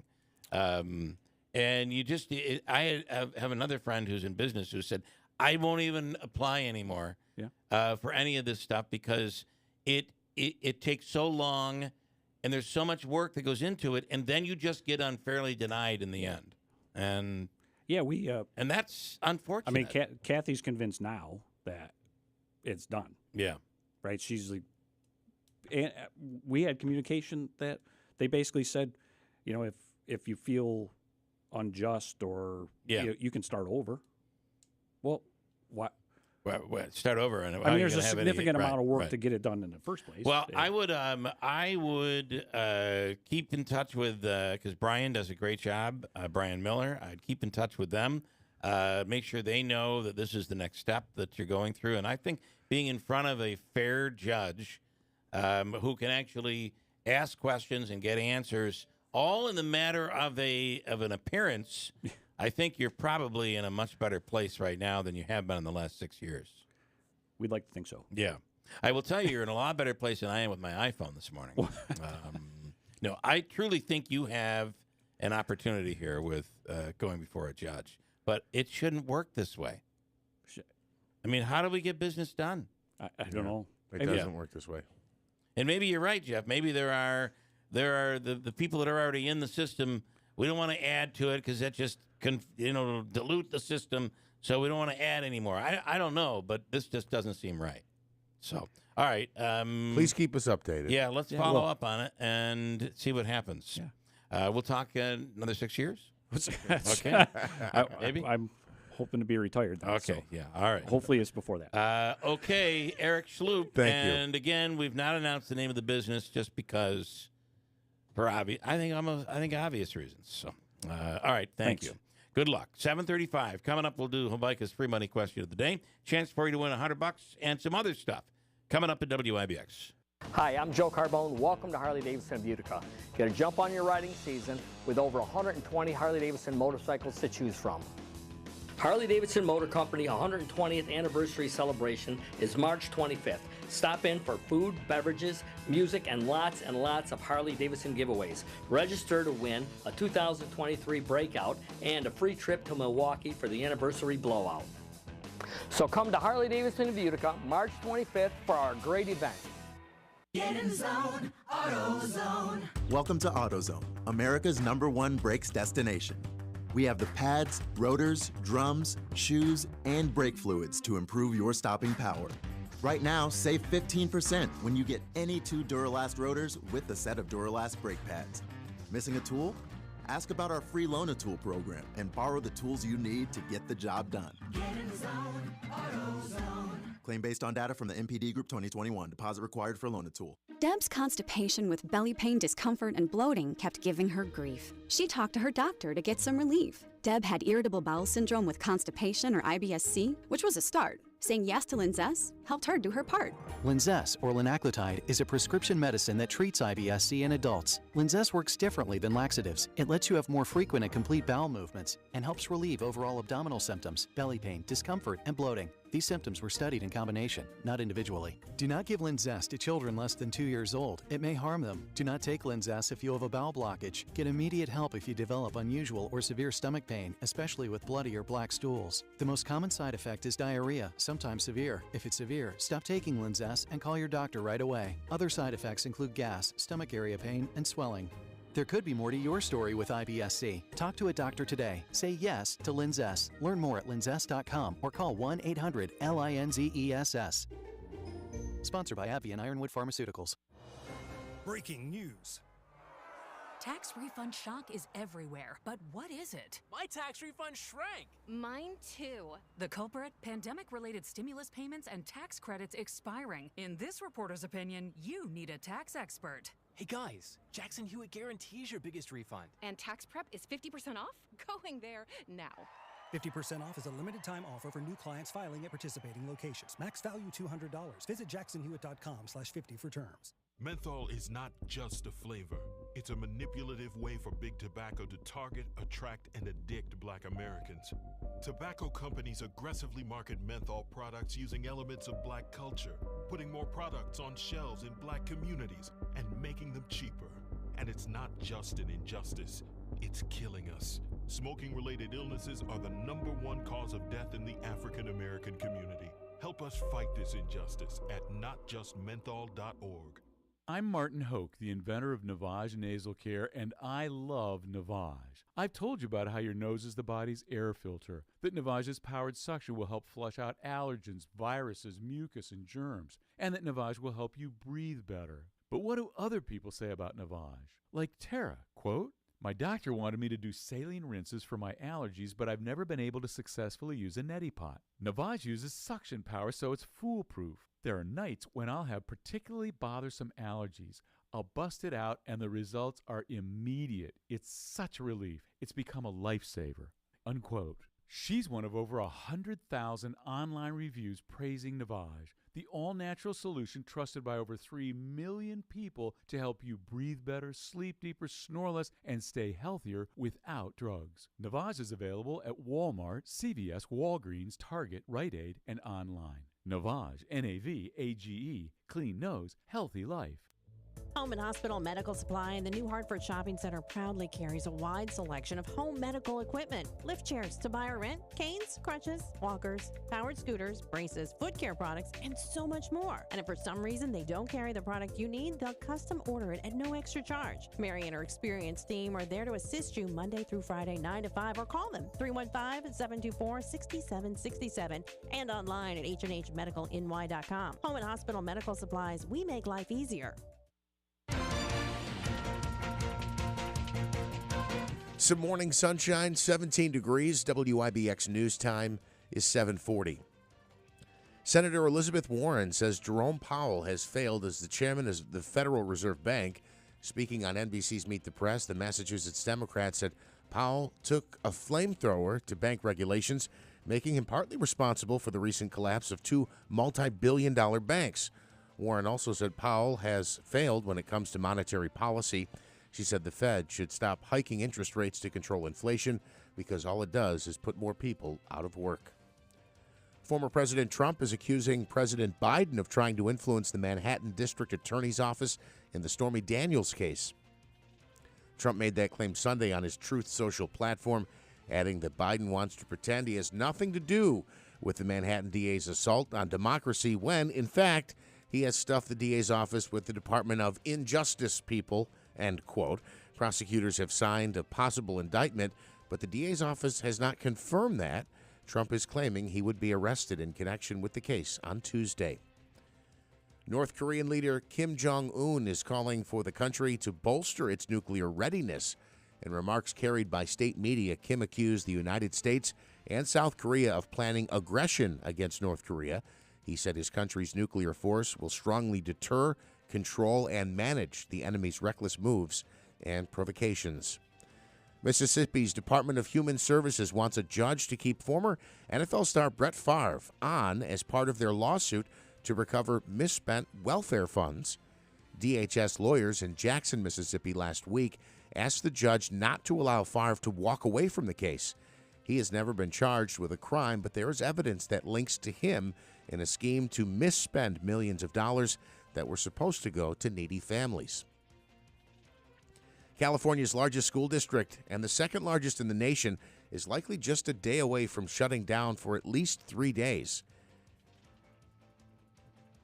Ingrid Villeda with United Teachers Los Angeles says the strike is a necessity. 65,000 Los Angeles Unified School District employees are going on strike tomorrow unless a deal is reached in the 11th hour. Local 99 SEIU, which represents bus drivers, custodians, and other support staff, called for that strike, and United Teachers Los Angeles members will walk out with them in solidarity.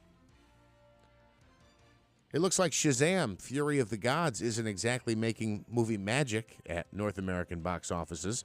The sequel to the 2019 superhero film is based on the DC Comics character.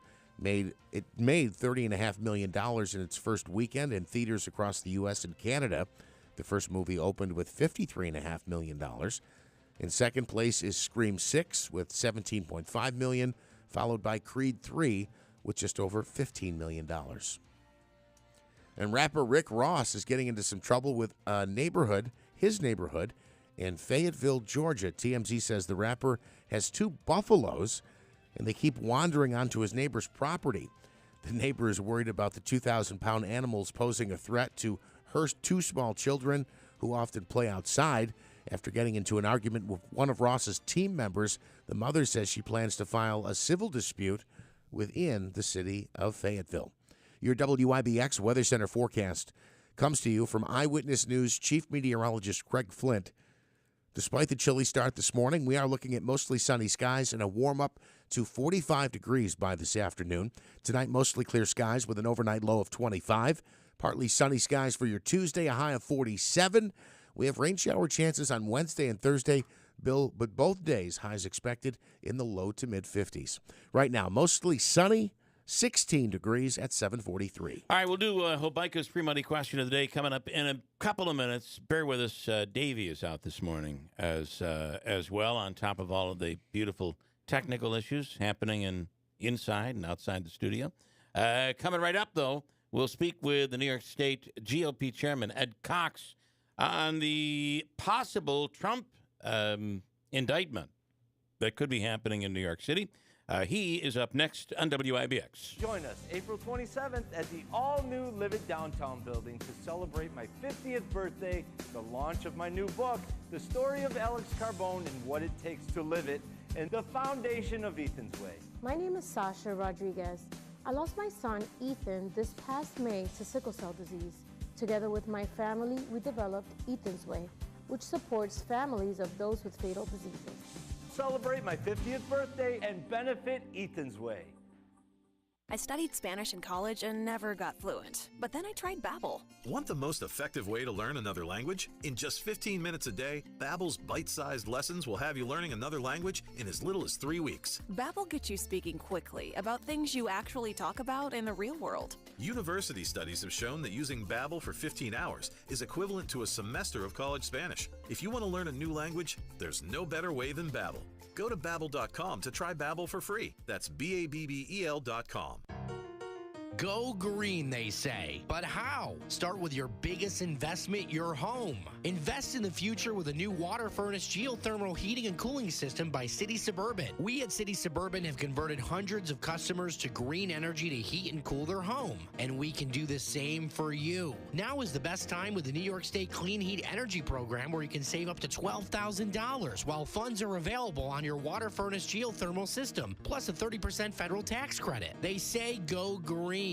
We say go Geo. Hi, this is Chris from City Suburban. There's never been a better time than ever to go green. With the New York State Clean Heat Energy rebates and federal tax credit, you can save thousands on the installation, plus save for years to come on energy costs. And like always, every installation comes with City Suburban's POMG. That's peace of mind guaranteed. Call us today at 853-3899. That's 853-3899. Or visit us at citysuburban.com for more information. WIBX 950 and 106.9 FM. This is Keeler. All right, so I don't know if you've been following any of this story from over the weekend. Former President Trump on his social media came out and said that he is expected to be indicted or arrested, is what he has said, on Tuesday. The DA's office says nothing. They're speaking not at all. Some Republicans have come out. Others have not. On the line right now is the head of the New York State GOP, Chairman Ed Cox. Good morning, Ed. Thanks for coming on. Jeff, it's good to be on with you. It's Bill, and Jeff is over there. But either way, we know you're Ed, and we appreciate you. We appreciate you being here with us this morning. All right. It's Bill and Joe. Okay, Bill. Yeah. So, believe me, my wife barely remembers my name, so no worries at all. Okay, what's your take here? Because there are some Republicans that are staying completely quiet. The Trump campaign is pressuring them and quite aggressively on social media. So those who don't speak out are potentially names are being taken and written down by the campaign. Are you willing to stand up and say this is wrong and this is New York? I've already done that on a basis of analysis of the case. In fact, I made a conclusion not long ago. But this is at best a misdemeanor under New York law with a 2-year statute of limitations, and this is something that was really revealed more than 5 years ago. So it's very difficult. It's just a misdemeanor. So, and it's a record-keeping issue. Right. So this is apparently what it is. We don't know, but there are leaks coming out from the grand jury and from District Attorney Bragg here in Manhattan, and so we don't know exactly. But this is the thing that's speculated to be, and I put out a release on it yesterday, saying it's just a misdemeanor. That is barred by the statute of limitations. They're trying to link it to a federal felony. With respect, again, to not doing a filing under federal law, with respect to this personal payment.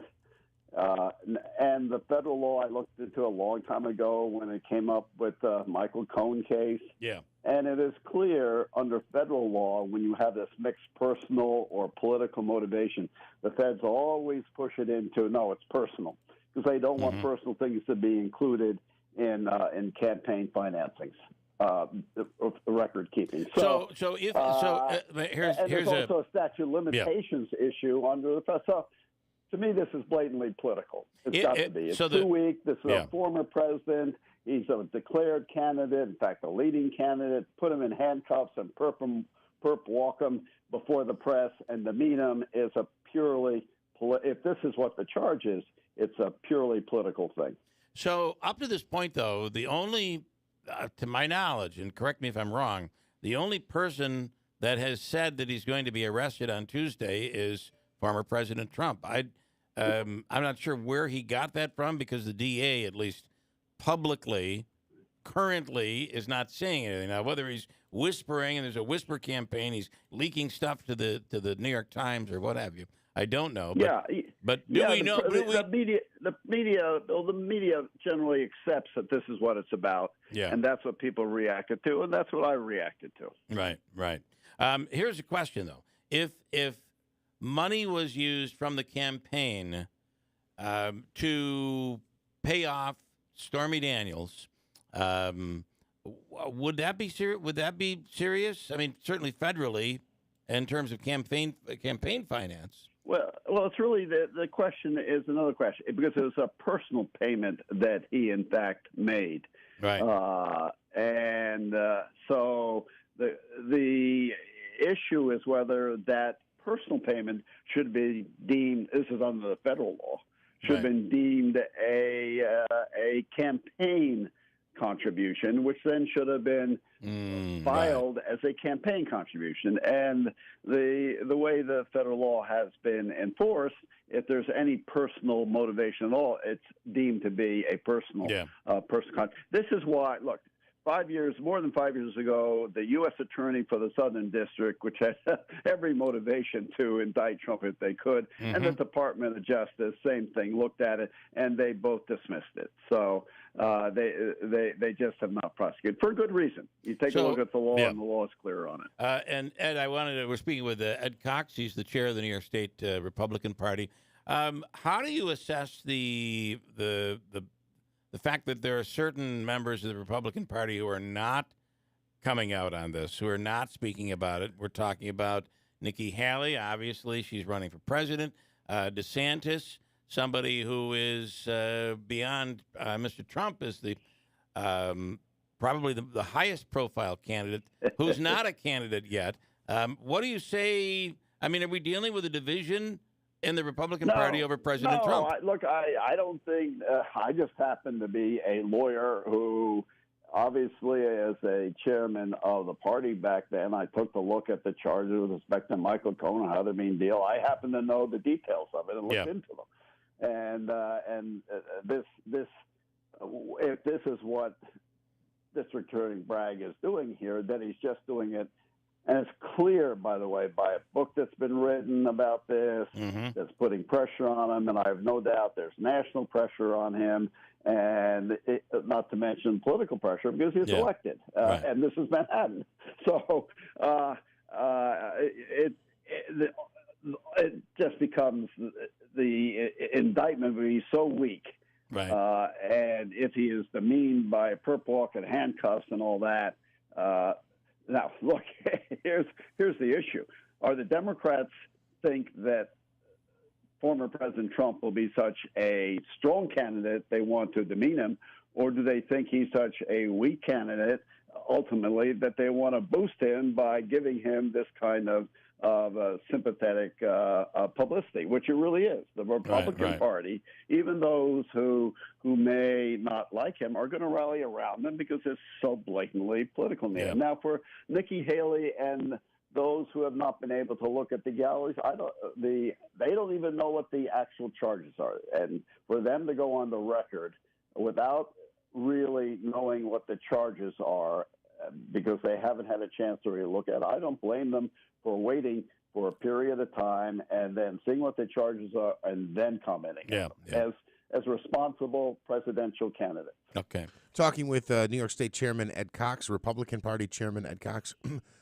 Chairman, where do you fall on that spectrum? Are you in the he's such a strong candidate he needs to be taken down, or he's such a weak candidate he needs to be propped up to think maybe that he can run for president again? Look, this is my position in 2016 when Donald Trump swept our primary here, and our primary made him our nominee and president of the United States, which a year before is what I wanted our primary to do.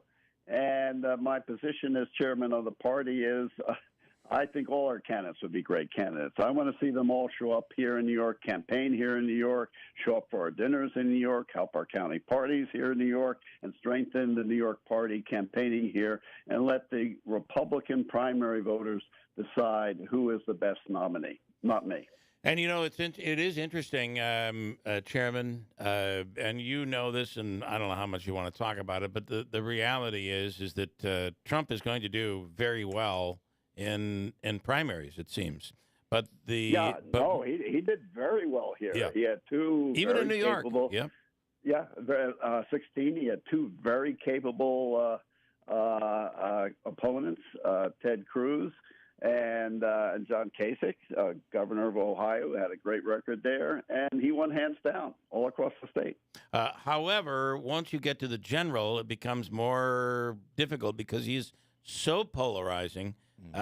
Where a Nikki Haley, a DeSantis, and maybe a Mike Pence might look far more appealing when it comes to winning the White House, not just the primaries. Well, it all depends on the conditions at the time. Right. Are we in a war with China over Taiwan? Right. You may want to have a Mike Pompeo, who was first in his class at West Point, served in the Army in Europe, both director of the CIA and was the Secretary of State. On the other hand, if it is really big domestic issues that are involved, a really deep recession, you may want to have Donald Trump, who really ended his 4-year term with a beautiful economic record, working with good people like Larry Kudlow and others, and so it all depends on the circumstances at the time. What does the country need? We've got the full spectrum to provide it to them. So let me, if I can paraphrase, you want the party to determine, you want the voters to determine in the primary, but you'd like it if they could determine correctly so that it's a candidate that can win the White House. I mean, to me, that's it in a nutshell. Yes. Under the circumstances at the time. Look, these are very perilous circumstances. I know. We have never had more problems with China. Obviously, vicious Putin is what he's doing in the Ukraine and what we need to do with respect to that, and possibly China going after Taiwan, all that. That's big. Then you've got the bank failures, and we'll soon find out if this run on banks is going to continue. You have interest rates that were a year ago were around 0, and the short-term interest rates are now approaching 5%.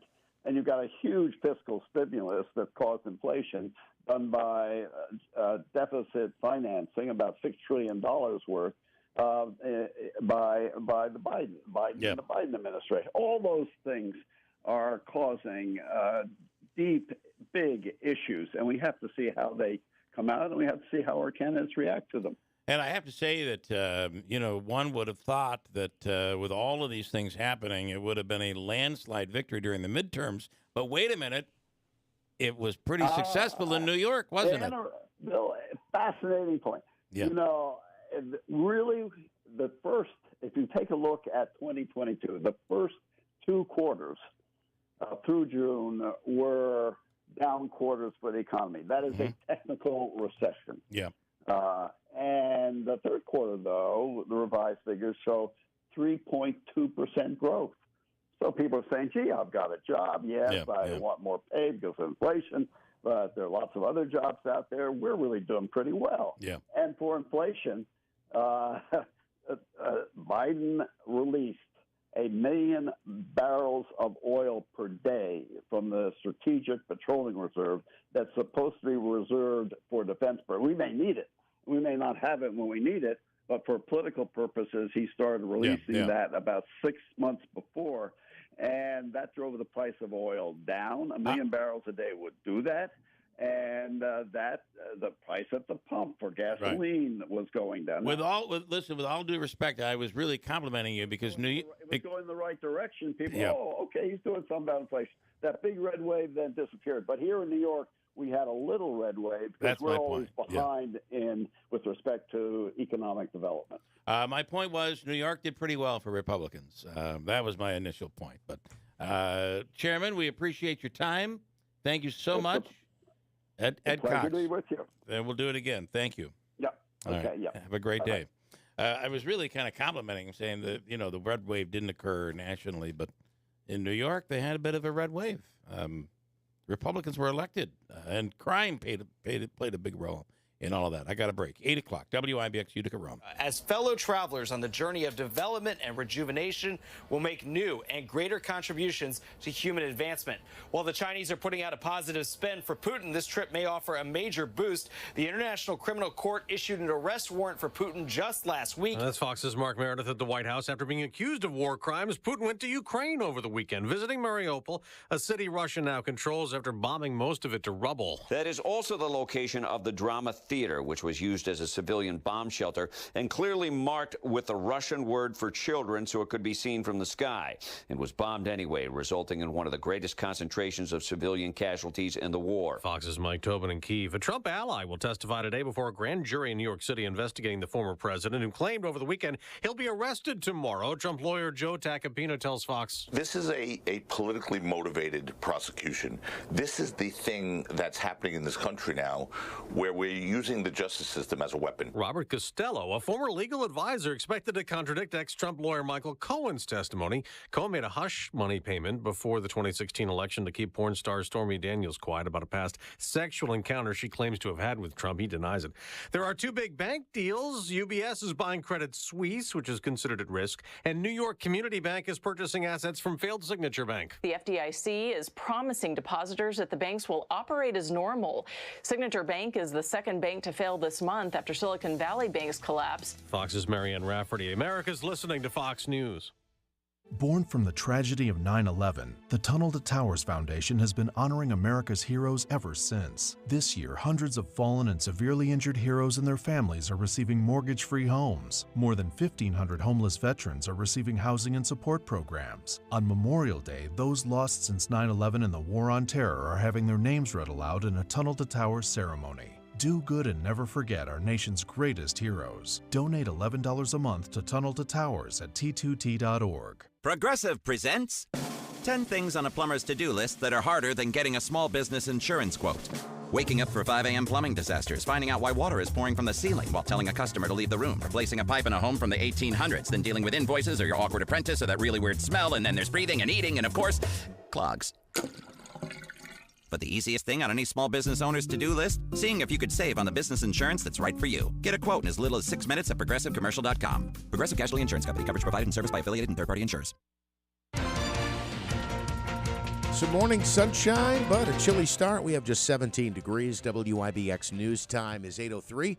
This news update is brought to you by Mike Carl's Lucky Triple Bonus Sale with 3 bonuses to choose from. Save on sales tax, get a free area rug, or free interest for 1 full year. My Carl's in the New Hartford Shopping Center and in Destiny, USA. A Central New Yorker finding a pot of gold. Someone won $7.3 million on a lottery ticket that was sold in Barneveld. A $10 set-for-life lottery ticket has set up one lucky lottery player for the rest of his life. It was sold at the Nice and Easy on Route 12 on March 15th, 2 days before St. Patrick's Day. Michael Parker posted the amazing news on social media. However, many thought it was either a past winner or fake news. But turns out to be true. The young, hardworking young man who cares about the community is how he's described, won over $7 million. He's from Racket Lake. Again, that ticket was purchased on Route 12 in Barneveld. More information on this story at WIBX950.com. Well, today is the first day of spring, and it will look and feel like that. We'll have temps warming into the mid-40s with mostly sunny skies throughout the day. Certainly did not feel or look like that yesterday. In fact, the eastbound lane of the New York State Thruway was closed from Utica to Westmoreland. Heavy snow squalls and high winds caused whiteout conditions at several points during the day yesterday. Drivers were advised that traffic was dangerous at times. Eastbound traffic on the Thruway was detoured in Westmoreland and Utica, making increased traffic that includes all points between those two exits. The lane has now since reopened. Numbers trending downward when it comes to the bear harvest in New York State. Each year, the New York State DEC releases their bear harvest report from the past hunting season. 2022 saw an overall decline in numbers from the year before. In the northern zone, hunters harvested an estimated 458 bears, which was up 14% from last year. The southern zone, however, was down 9% to 860. The total statewide average was 10% lower than the last average over the past 5 years. More on this story on our website at WIBX950.com. And checking your Weather Center forecast, it comes to us from Eyewitness News Chief Meteorologist Craig Flint. Mostly sunny skies through the day today, a high reaching 45 degrees. Mostly clear overnight tonight as temps fall back into the mid-20s. Partly sunny skies for your Tuesday, a high in the upper 40s. Wednesday, slight chance of rain showers, otherwise mostly cloudy and a high of 51. Thursday, rain showers expected and a high in the mid-50s. Sunny and 17 degrees. WIBX News Time is 8:06. All right, in sports, a shocking and disappointing finish to the season for the Utica Pioneers as they lost in overtime a final of 5-4 to the University of New England in the NCAA tournament quarterfinals. Had the Pioneers won, they likely would have hosted NCAA Frozen Four action at the Adirondack Bank Center this weekend, but unfortunately the season comes to an end. They outshot their opponent, the University of New England, outshot the opponent 62 to, I believe, 28 was the number that I came up with. Obviously a disappointing defeat, but another great year for the Utica Pioneers, who were ranked number 1 in the country for a good chunk of the season.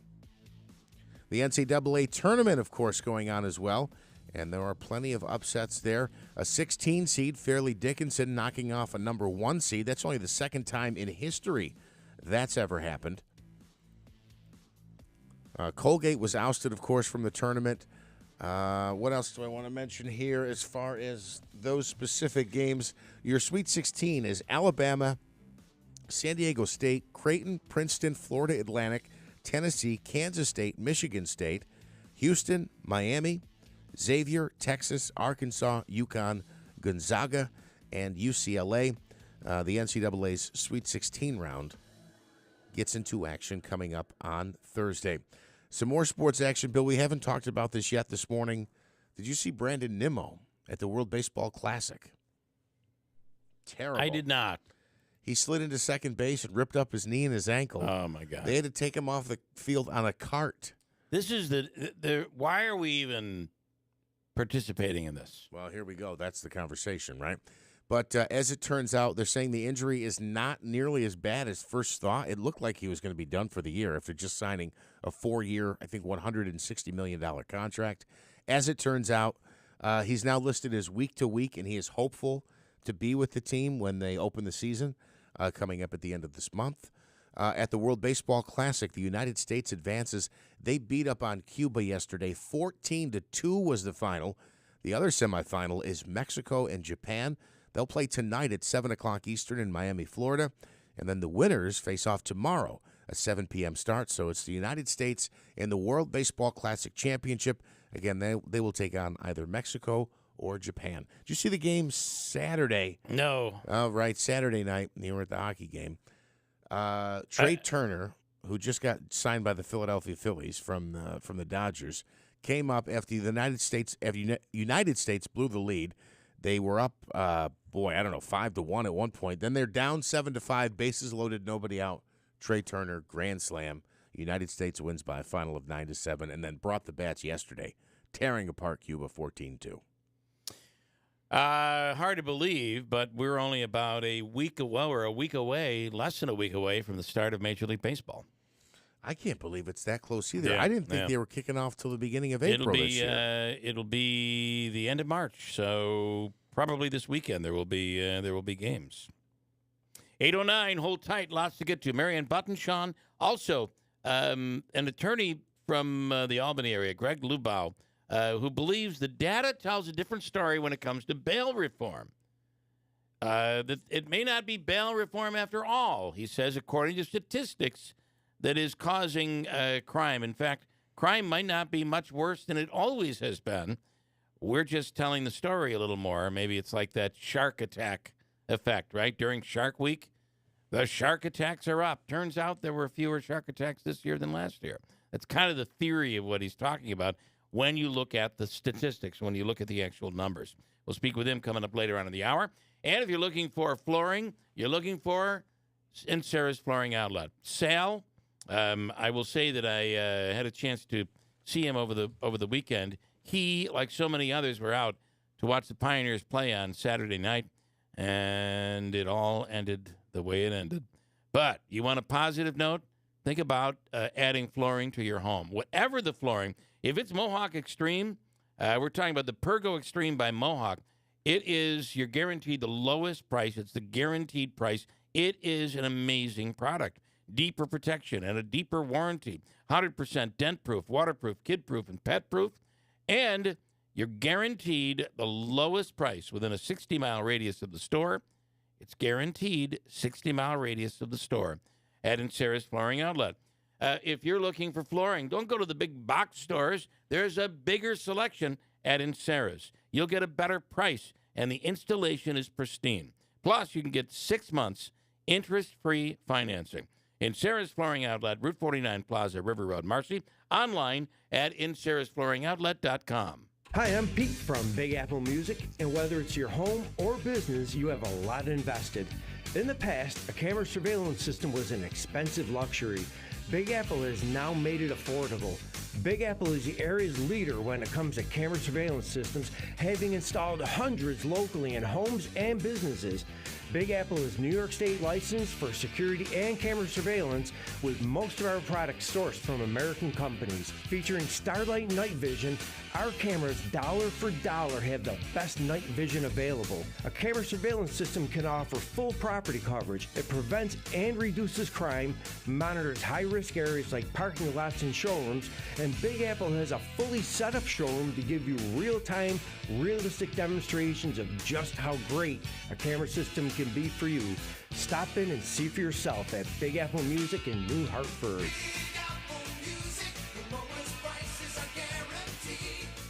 From screen printing and embroidery to promotional products and online shops, it's all under one new roof at Max's Print Shop in Marcy. Order anytime and any quantity in person or online at maxsprintshop.com. Since 1978, we pride ourselves on personally meeting every customer's need. We can take your project from design to production. And remember, Max's Print Shop will stitch anything. And we mean anything in the Utica-Rome area. Find us at 9555 River Road in Marcy or online at maxsprintshop.com. For your financial advice to be useful, it needs to be tailored to how you live your life. I'm Jim McGuire, branch manager of Baird's Utica office. At Baird, we provide investment and financial planning for all areas of your life: retirement, family, and estate plans, and charitable giving. Plus, we coordinate our advice with your tax and legal advisors, so you can be confident all your plans are working together for you. Discover the Baird difference. Visit BairdUtica.com. Every day at NBT Bank, we focus our business around all the ways we can help yours. We're large enough to offer leading business and digital solutions, but local enough to ensure personalized one-on-one service. So turn to NBT Bank for a full range of business solutions, like capital and treasury management services, even fraud protection, and see how NBT Bank is just the right size to help you do big things. Visit nbtbank.com to learn more and start a conversation. Equal housing lender, member FDIC. I'm Martin Hoke, the inventor of Navage Nasal Care, and I love Navage. I've told you about how your nose is the body's air filter, that Navage's powered suction will help flush out allergens, viruses, mucus, and germs, and that Navage will help you breathe better. But what do other people say about Navage? Like Josh, quote, "After walking around my whole life being a mouth breather, I was excited to try Navage. I read the directions carefully, pressed the button, and oh my gosh, what a sensation. So much mucus, so much crud, but oh sweet, merciful air, I can finally breathe you through my nose. Never have I ever taken such an amazing breath in my life. This is a life changer," unquote. He's one of over 100,000 online reviews praising Navage, the all-natural solution trusted by over 3 million people to help you breathe better, sleep deeper, snore less, and stay healthier without drugs. Navage is available at Walmart, CVS, Walgreens, Target, Rite Aid, and online. Navage, N-A-V-A-G-E, clean nose, healthy life. WIBX 950 and 106.9 FM. This is Keeler. I can't stop it. My phone is beeping like crazy because I was able to fix it. So if you've updated your phone, you may end up with the same problem where it just goes, we're talking about an iPhone, where this latest update is, because this just went up 4 days ago. So the latest update, which you have to do because, security, you got to keep up on your phone. But there's apparently a flaw. Your phone goes completely dead and won't turn on, which is what happened overnight with me. Keeping in mind, this is my alarm. It is everything. So luckily I set a secondary alarm, and that went off. Otherwise, I never would have. I'd have slept till noon today. But there's a whole thing you go through. You can find it online. You got to push all these buttons in a series, and it works, and it finally came back on. That's supposedly the fix. Yeah. This technology, would we be better off without it? I do wonder. He recently had a meeting with Marianne Buttonshaw discussing issues Here he is, Brian Miller, Assemblyman, on the line. Talk about your meeting with Marianne Buttonshaw, Brian. Good morning. Well, hello, Bill. What's going on, buddy? How are you? Well, I have a correction to make. I think I do. Brandon Nemo, who got injured over the weekend on Friday night, is down at spring training with the New York Mets in Grapefruit League. He is not at the World Baseball Classic. Oh, is that where he got injured? Yeah. And actually, it's there's a new children's movie out. Disney put it out. It's called Finding Brandon Nemo. It's awesome, great one. Yeah, listen, I think he was injured in preseason play, right? Yes, he was. In a Grapefruit League game, trying to slide into second base. It was the closer, Edwin Diaz, at the World Baseball Classic that got injured. Well, he's done for the season now. Yeah, I was 8 months. Yeah, I was so saddened to hear the Nimmo news. I guess I didn't pay attention to the detail there. I just heard sliding into a base could be done for the season. As I said last week, I'm not quite sure how this boat ends up at the bottom of the ocean, but I know it's going to get there. Yeah. Stephan, I wanted to just bring up a couple things. The Pioneers' loss was devastating. It might be the worst loss of, and I'm not saying this in a critical way, but this might be the worst loss for Gary Heenan since he's coached. And we'll ask him that question when we have him on. This was a heartbreaking defeat. To come back from being down 4-1, tying the game up, and then getting beat on it was a fluke shot that we're believing now may have bounced off the back of the goalie or the shoulder of our goalie, and it ended up going in. Utica dominated that fourth period, the overtime period. But what a heartbreaking loss. You can talk about that. And the other thing is the fact that this coach from FDU, and they ended up losing yesterday to what? FSU? Florida Atlantic. FAU? Yeah. Whatever it is. A lot of F's in there. Either way, he formerly coached he was a head coach at Hamilton College. We'll have a cool story up on our website later on today with photos of the many faces of that coach who was very, very intense. And the fact that he coached here at Hamilton, pretty darn cool. And he made a run. His team made quite the run. Anything else you want to add, Stephan? I've been adding it for you. Oh, I wanted to ask you, with your meeting, you recently did meet with Marianne Buttonshaw. Am I correct? Yes, I did. I met with her about trying to get services for people with mental health. And what did you think? How was your meeting?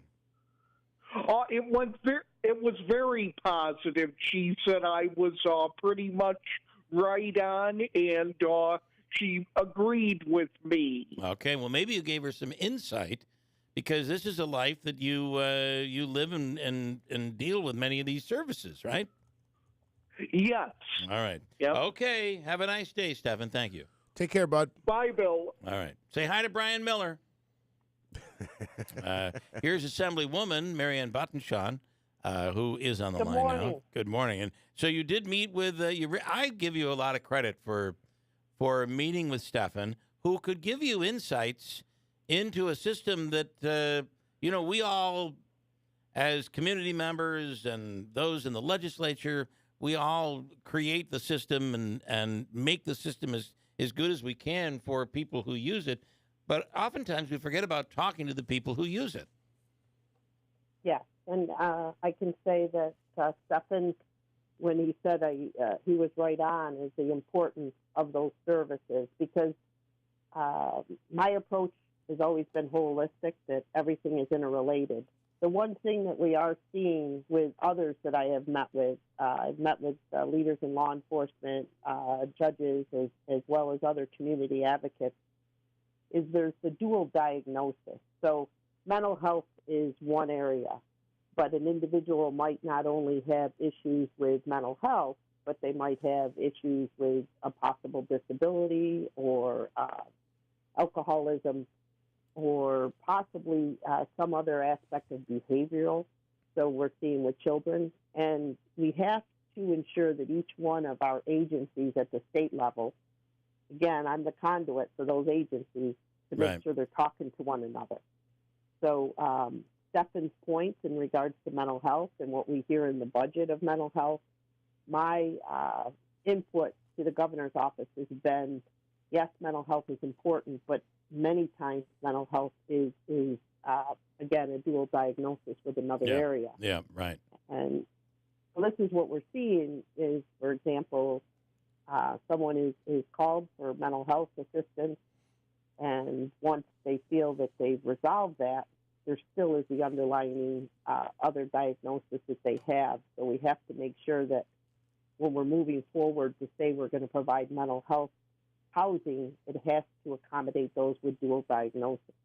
Right. So that's been my significant push because I have heard this from the community. And Stefan, once we talked about it, you know, he was saying how that does make sense, that there's just not many times just that one box that individuals fit into. So I will continue to push with the governor's office to understand the importance of providing secure, safe environments wherever it may be, not only for our youth, but adults. What, on another note, we spoke with a gentleman by the name of Eric Schloop, who's from Sequoia, but works at a company in the North Country. It is a woman-owned company, and they have been struggling with getting that status because it opens up doors of, up to 25% of contracts from municipalities, projects like the hospital, et cetera, that can open it up to these businesses because it's woman-owned, but they were rejected, and they've gone through an entire process. Now it's in the appeals process, but this has gone on for 6 years. I understand that we need to make sure that people aren't cheating the system, but when you have legitimate people who are legitimately minority-owned businesses who cannot get through the system because one loophole or another, how do we fix this? It doesn't seem to be the best way to do business here in New York. Well, again, I would ask that they reach out to their representative in the assembly because there's many calls. We're legislators, but the vast majority of calls that come into the office are constituent services similar to this. And I've had many individuals. We have worked with the Department of Labor. We've worked with ESC in regards to this issue. NISTEC up on the former base does assist individuals with this process because, to your point, the concern is that there is no fraud, and then the good individual that's looking to do everything appropriate kind of gets mixed up in that. So I can say that you're right. It's a long process. We have continued to put operating funding in to ensure they have more individuals that can process these much quicker.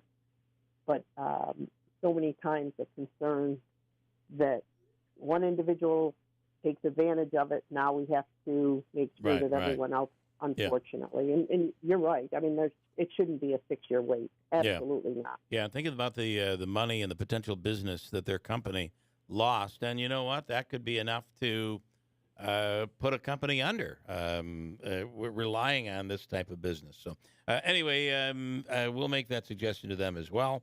But, man, it does seem like there can be something to make the system work a little bit better. Let's talk. We're speaking with Marianne Buttonshaw, Assemblywoman, the negotiations on the New York State budget and the crime issues in New York. We have a guest coming up who's an attorney from the Albany area who has much to say on the issue of bail reform, but he believes that maybe bail reform isn't causing we're not seeing the uptick in crime based on statistics that we've all been talking about. However, it does seem like some changes are coming, and it'll be attached to the budget. I know you don't like that, but what are your thoughts, and where are we right now? Well, some of it the policy has been reviewed. But again, collectively getting information for experts in the area, what I did is invited the DA's office, some judges, community advocates, and law enforcement to Albany. So a couple weeks ago, they went out. We met with my leadership. We met with the governor's office. And some of them met with the attorney general's office. And more importantly, that I'm so proud of the folks that I worked for or with, shall we say, in the 119th, because they brought solutions. We all know there's problems.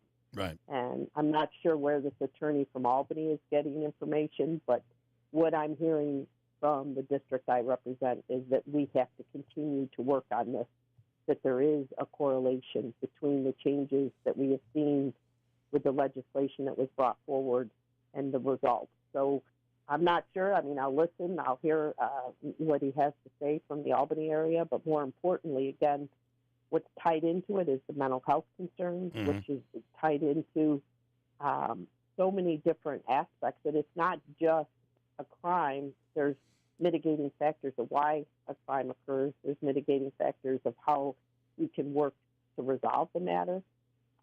So I look at it in a sense that we have to take every aspect of it. You know, even when you talk about, someone that's trying to maintain a business through the process of minority or women-owned business, each one of these aspects affect all the way around. So right. They're important within this. So the bottom line is they've told me there is a direct correlation in the district I represent. So we have to look at it, whether it's clarity for our judges, whether it's clarity and support for resources that the DA's office needs, as well as assigned counsel to make sure if someone has mitigating factors that need to be addressed and why the crimes are being committed.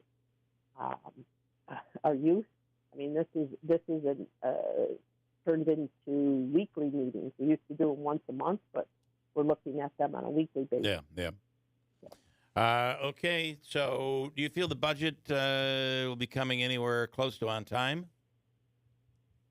I believe we're going to do everything possible this week of the hearings. But to your point earlier, we don't like to see policy in the budget, but some policy. The governor had accepted my bill on the reenactment use of firearms by those organizations, the 21 gun salutes. That got pulled out because of policy. Many of the bail reforms, again, were pulled back if they didn't reflect funding. The answer is to give us more time to discuss it. I just want to make sure it doesn't get lost. Yeah, so okay.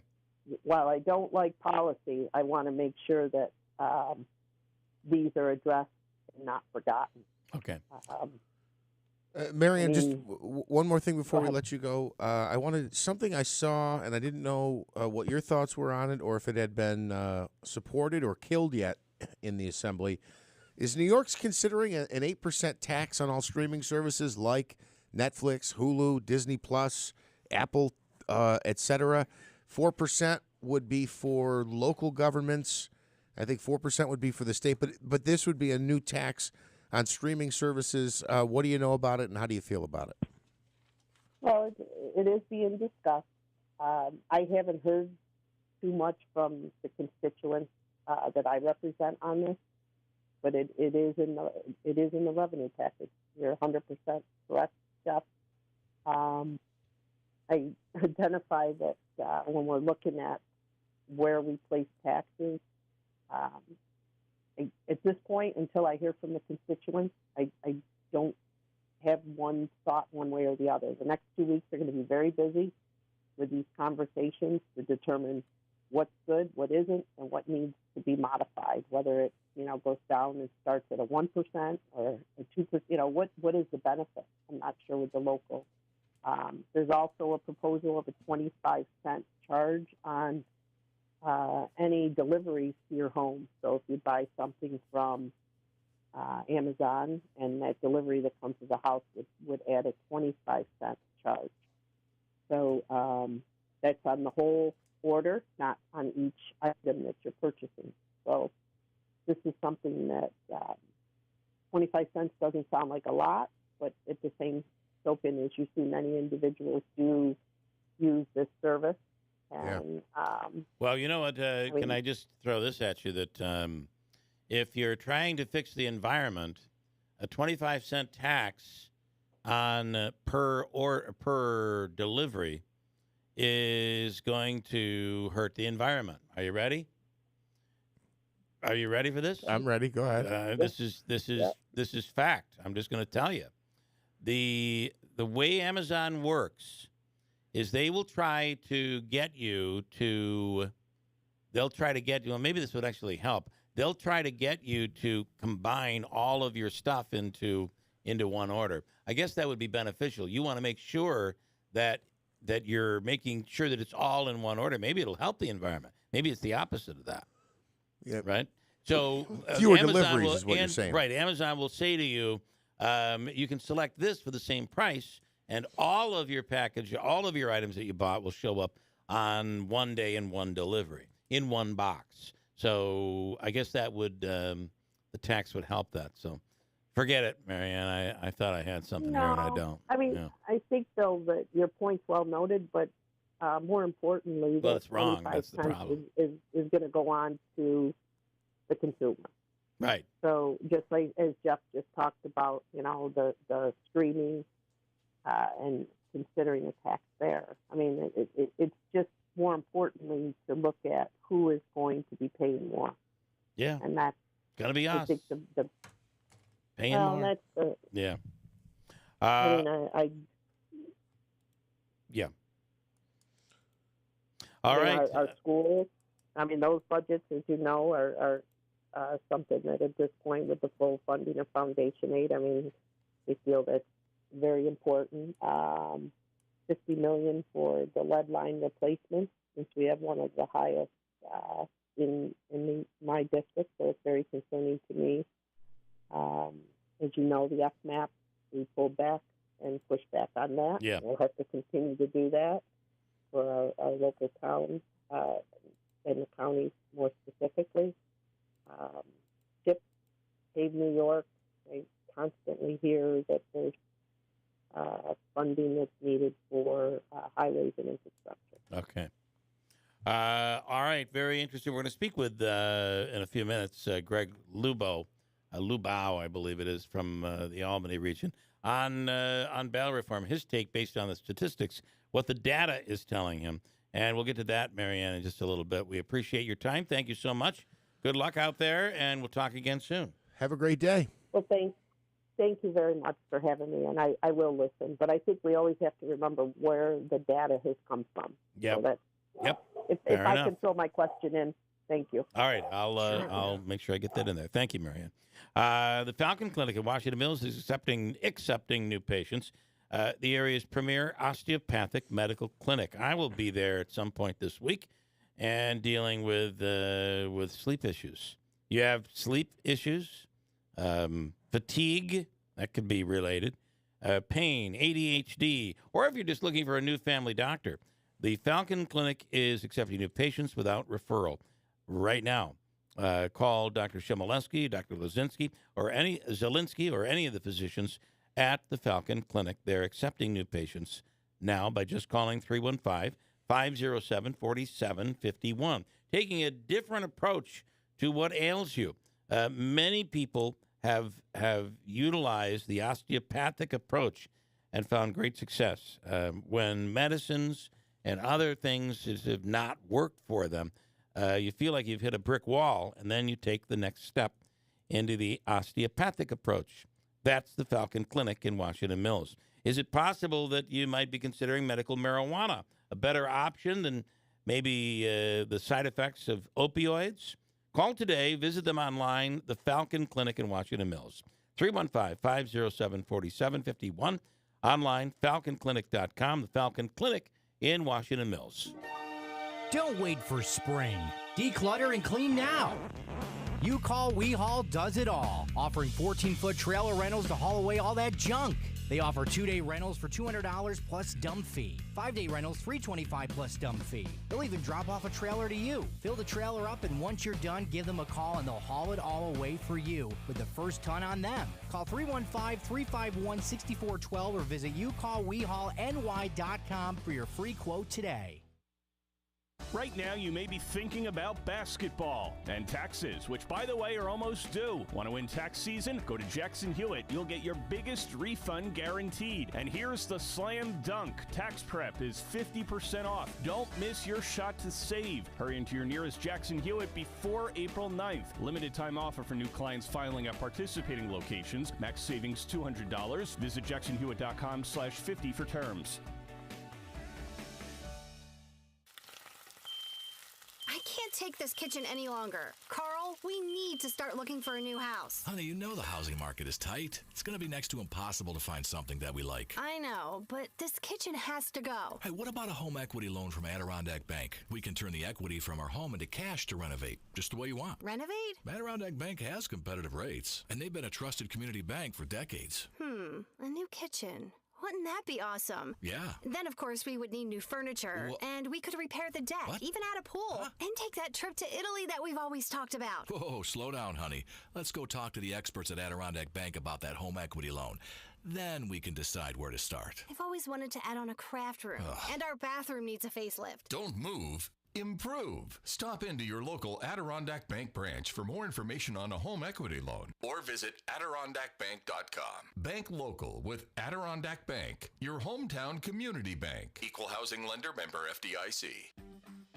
More and more people are turning to Wheelock Disposal for their trash pickup and recyclables. Let's hear from their happy customers why they love Wheelock Disposal service. Here's Mike in Whitesboro. So why am I a customer of Wheelock Disposal? We've been a customer for approximately 12 years. They pick up our garbage on time. The cans are always put back up right. Any garbage that has fallen out, they pick up. I drive for a living, so I'm in a lot of different neighborhoods, and I see their trucks doing the same thing. Their drivers are professional drivers and do a great job, and that's why we love Wheelock Disposal.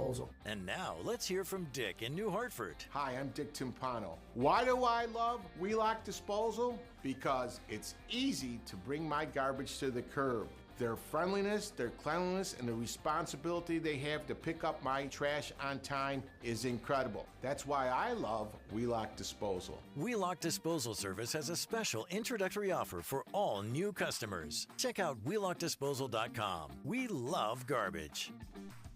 Hey, the River Hills Properties is ready to take care of your needs here in 2023. If you're thinking about selling your home, if you're looking to sell or buy, reach out to River Hills Properties. It's a different concept in buying and selling homes. They begin working with you from the very beginning, and that is from the start of the moment you decide that you're going to sell, all the way through every step of the process. They are there for you right on through the closing. That means no one's going to come in and walk through your home without your listing agent there to answer questions, make sure the house is ready to go, you're putting your best foot forward always, and making sure that people aren't going through your things.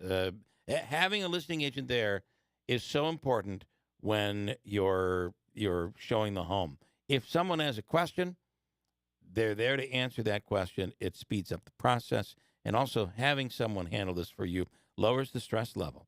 And it's every step from start to finish. They create the book, 40 to 100 pages filled with details about the home, everything there is to know when improvements were made, investments were made in the home, the attributes, the things that would serve as a manual for the home if someone turns around and does buy the house. In Barneville, Little Falls, and Utica, they serve all of upstate New York. It's River Hills Properties, LLC.com, River Hills Properties. Online, River Hills Properties, LLC.com. Call 315-896-1009. Remember, nobody sells homes like River Hills Properties. Finding great candidates to hire can be like, well, trying to find a needle in a haystack. Sure, you can post your job to some job board, but then all you can do is hope the right person comes along, which is why you should try ZipRecruiter for free at ZipRecruiter.com/free. ZipRecruiter doesn't depend on candidates finding you. Its powerful technology identifies people with the right experience, and actively invites them to apply to your job. You get qualified candidates fast. So while other companies might deliver a lot of hay, ZipRecruiter finds you what you're looking for. The needle in the haystack.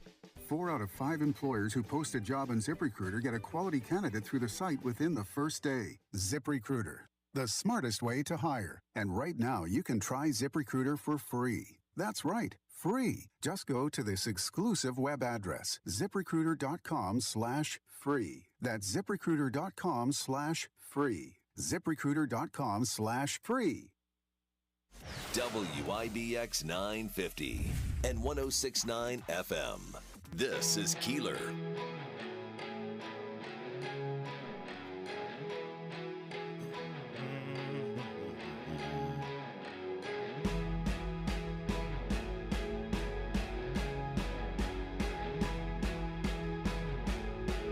Should also say the official copy of the Keeler in the Morning radio program is Daylight Donuts in New Hartford. Chuck Sedella and every single person in there ready to serve you every morning with fast, quick service. The drive-thru is quick. You're in and out and you're on your way. Try their amazing coffee, fresh donuts, fresh bagels every day. And, of course, over 14 flavors of lattes. The pistachio and the almond joy latte. 2 amazing lattes to try at Daylight Donuts in the village of New Hartford. Couple stories out there of interest this morning. A woman in Maine under arrest after police allege that she called in fake threats about a New Hampshire Walmart to divert attention away from her boyfriend's arrest at a Dick's Sporting Goods. On Saturday, she thought maybe they'll just. Oh, okay. So he's calling now, and I'm wondering if you have the right number. I'll let you talk to him. This has been such a fun morning without, we're already one person down. So then when somebody gets sick on top of that, it's just 2 of us in here. And it is a God-blessed nightmare. But we're working on it. Where was I? Oh, back to Maine. In Maine, a woman under arrest. She thought because her boyfriend was being arrested at Dick's Sporting Goods, if she were to call in a fake bomb threat, that maybe the police would have to leave him and he'd get away with it. Saturday morning, police received a report of a possible explosive device in the store. Then someone called the police department directly, claiming a man in the store had a gun. Officers evacuated Walmart, called in the New Hampshire State Police bomb squad to sweep for any explosive devices. None were found, and no one had a gun.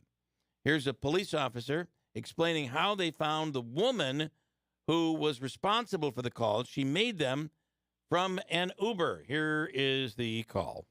We were able to have someone from the public, an Uber driver, who witnessed the suspect in this case making the phone calls to the police department. We're thankful to him for sticking around and flagging us down and letting us know. That was really a big piece of the investigation. You think? So there she is in the Uber calling in the bomb threat, and she doesn't think the Uber driver is going to hear her or report it. The hell is wrong with these people? Yeah, she's probably the same person, too, who offers like a $2 tip. Like, don't tell anybody about this. That's right. This terroristic threat I just called in, but here's a $2 tip. Sorry, I'm a little light on cash. They later arrested Megan Levitt, 38, of Alfred, Maine. She's been charged with false reports as to explosives, false reports to law enforcement, false public alarm, criminal threatening, and possession of a controlled drug. You had to think that drugs had to play a role in this somehow. Her boyfriend was being arrested at Dick's when she devised the plan to make the calls in hopes that it would all just miraculously go away. Now, in New York, the complaint would be that she makes these calls. We come in, we process her, the police process her. They can't hold her. They give her an appearance ticket, and then she doesn't show back up in court or maybe recommits the crime. Greg Lubau is the attorney that we've been talking about all morning long, who says when you really look at the numbers, it's not really as bad as what everybody's saying. Greg, good morning. Thanks for coming on. We finally were able to connect with you, and thanks for taking the time this morning. Oh, good morning, Bill. Thanks for having me back. So what have you found? The new data is out, right? New statistics are out. What are the numbers telling us? Well, every 6 months, the DCJS is required by law to publish new data. So what you're seeing now is it's budget time. We have 11 days to the state budget. Regarding bail reform, the governor wants to make changes in it. The legislators do not. And so it becomes a hot topic. Yeah. So we have articles now saying, New York turns the criminal loose. You have no responsibilities, et cetera, et cetera. It's just rehashing the old stuff. The data strongly, and that's the real word, strongly supports the fact that bail reform did not cause crime, did not cause an increase in crime, and for the most part, it seems to be working the way it was intended to be working.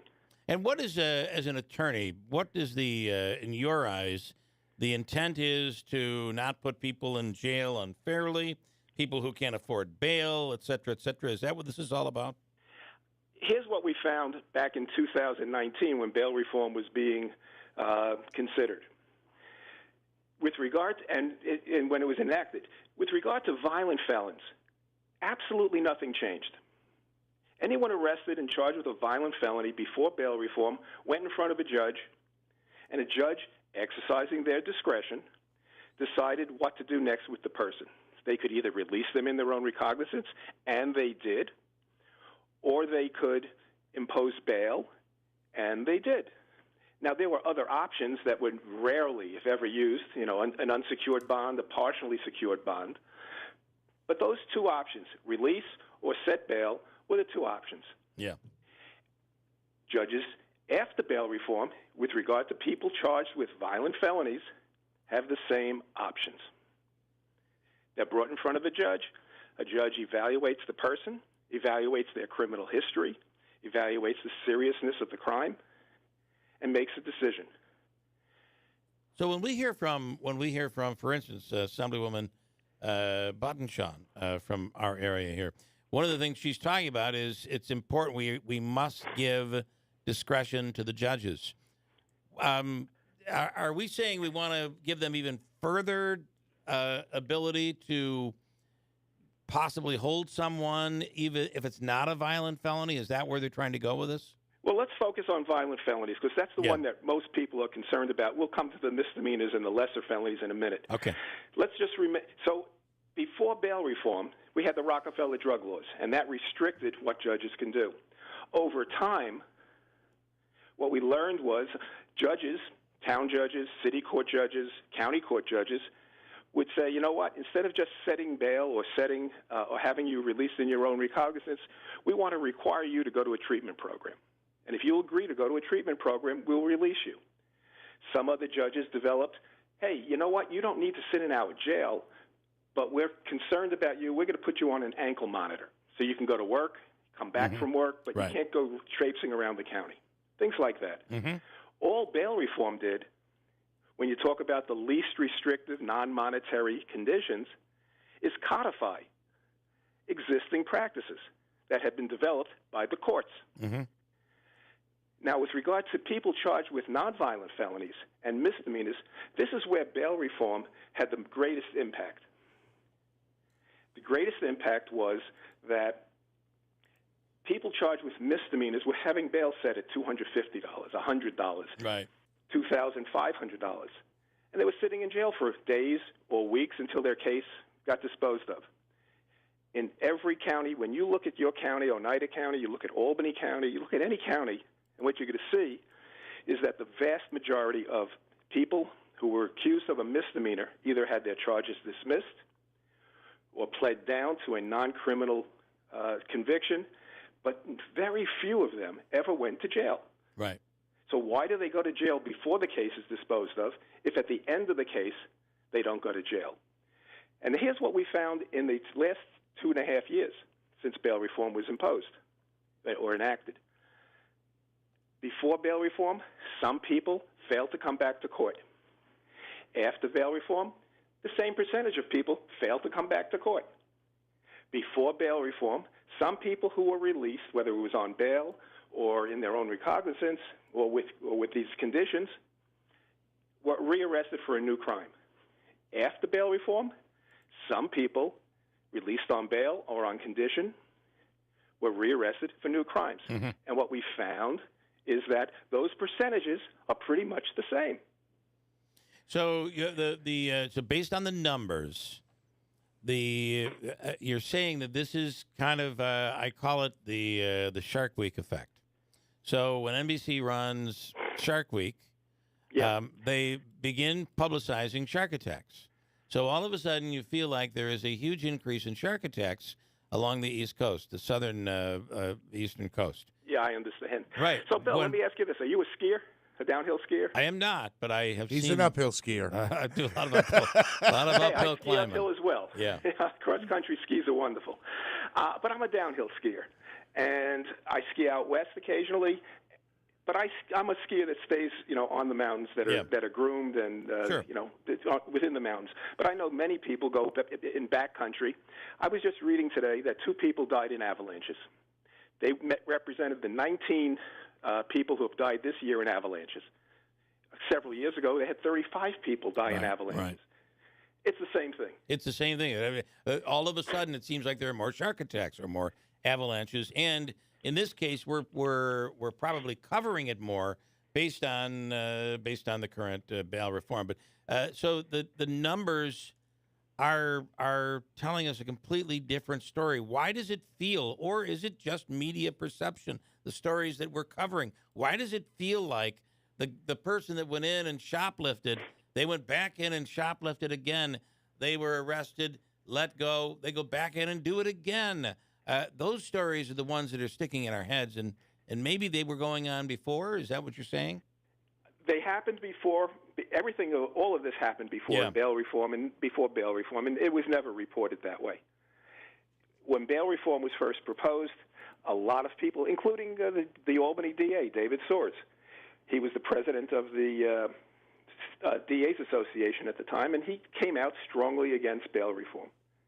And now that drumbeat continued, and the politicians picked up on it, and sheriffs picked up on it. So when a local sheriff calls a news conference and says bail reform is bad, that's the headline. Right. People, if all you listen to are the headlines, where's the beef? Right. That old commercial, where's the beef? Show us the numbers. Now, these numbers, I didn't dream them up. This is DCJS, Division of Criminal Justice Services. And if you want to go onto their website, you can look at Oneida County, adult dispositions for the last 10 years, and you'll be able to see how many people were convicted, how many people wound up going to jail. But the reality is that you're talking about small percentages that get highly publicized. Yep. And now you have, Congresswoman Stefanik offering $10 million to New York if we'll repeal bail reform. Let me ask you this question. How many members of law enforcement are there in Oneida County? In the sheriff's office, in the state police, in the city police department? I couldn't give you that number. But it's a large number, you would expect. Yes. Yeah. On the other side, how many people are employed in Oneida County involved in alcohol and substance abuse treatment? That's a good question. Well, I got to say, that's a number I couldn't give you, but I would expect it to be fairly high. But much lower than the law enforcement. Fairly low. Yes. Yeah. Yes. In comparison to police officers, yes. So we talk about the need to avoid. Look, no one is in favor of crime. I would much rather be a real estate lawyer than a criminal defense lawyer. Mm-hmm. But the reality is, crime exists, and we have to address it. We address it in the most reasonable way we can. When someone is so now before bail reform, a person was charged with a misdemeanor, was brought in front of a judge who evaluated them, exercised their discretion, and released them in their own recognizance, or set a nominal bail. We've taken away the nominal bail. The new numbers just show us that bail is not being set, for the most part, for less than $2,500. So those earlier bails, the lower bails that people couldn't make, are not being set. So people are being issued an appearance ticket now, and the same number of people, the same percentages of people fail to return to court as before. The same percentages of people are being rearrested as before. But the judges are exercising their own discretion. So this nonsense, and it is nonsense, when they say judges don't have discretion. Now, recently, the argument has changed that the law requires judges to do something called impose the least restrictive conditions to assure the person returns to court. Judges were always doing that. A judge made a decision. $1,000 bail is enough for you to come, for me to be certain you'll come back to court. Right. Or I need $5,000 because you have a long record. Mm-hmm. There are things that judges always took into account. Those things are now codified. But the only thing that changed is that the law now says what judges were always doing. You have to impose the least restrictive conditions, and for some reason, the governor has taken the position that judges don't seem to understand what that means. Yeah. Well, whose fault is that? Right. That is a. Their answer is, let's throw out the law because the judges don't understand it. It's a fair point. That makes no sense. Yes. No, that is a fair point. Let me give you an example here, and I'll see this occasionally. This will come across the news desk. I've got a few examples. I'll only give one because we're short on time. The press release from, in this case, New York State Police will end with a line that says, because of New York State's bail reform law, we had to release such and such on his or her own recognizance. Now, I've got one case here where state police did say that. It was involving, and I know I'm just cherry-picking some details here. The woman lived in Portland, Maine, but there was the theft of several accounts within a central New York credit union. Investigators say they believe this woman is part of a criminal enterprise known as Felony Lane Gang, a group of thieves who travel the country using stolen IDs and credit cards to commit financial crimes. Ultimately, nearly $20,000 was taken. She faces 67 charges, several dozen felonies, and state police say because of state's bail reform laws, they had to release her on her own recognizance. That's not a violent felony, but that certainly seems like one of those stories where people go, well, I don't want people stealing my money from my bank account. Why isn't this person behind bars? Can you react to that? The short answer is I don't know enough of the facts of the case. But more important, the answer is right now when you get arrested, you have to provide the officer with a verifiable and a verified address, contact information. They have to know how to get in touch with you. And if there are a number of felonies, I'm not so certain that they had to release the person with an appearance ticket. They could have brought that person, I believe, I'll have to double check, but they could have brought that person in front of a judge. Right. And the person is supposed to show up when they issue an appearance ticket. The appearance ticket is returnable within 20 days, and the person's required to show back up to court. And when they show back up to court for that arraignment, a judge arraigns them and decides whether or not any of these other issues come up. So if the judge says, listen, I want you to surrender your passport. I don't want you fleeing the country. Things of that nature, all of these things, they come into play. The other thing that bail reform did was require judges to explain themselves on the record. Why did you set this bail? Why did you set this release condition? Not unreasonable. Right. Before bail reform, judges would make statements which would set bail. They would not provide any information as to why they set the bail. And unless you went into court to have a bail review, which rarely happened, Mm-hmm. People weren't spending time there. It went unchallenged, and someone would sit in jail for days or weeks on lesser charges. Yeah. Can I just ask you a final question? I've got about a minute here to get this in. How much are we dealing with due process? It still, to me, is a problem saying, all right, well, I think you've done something wrong. I'm going to put you behind bars until you get a trial.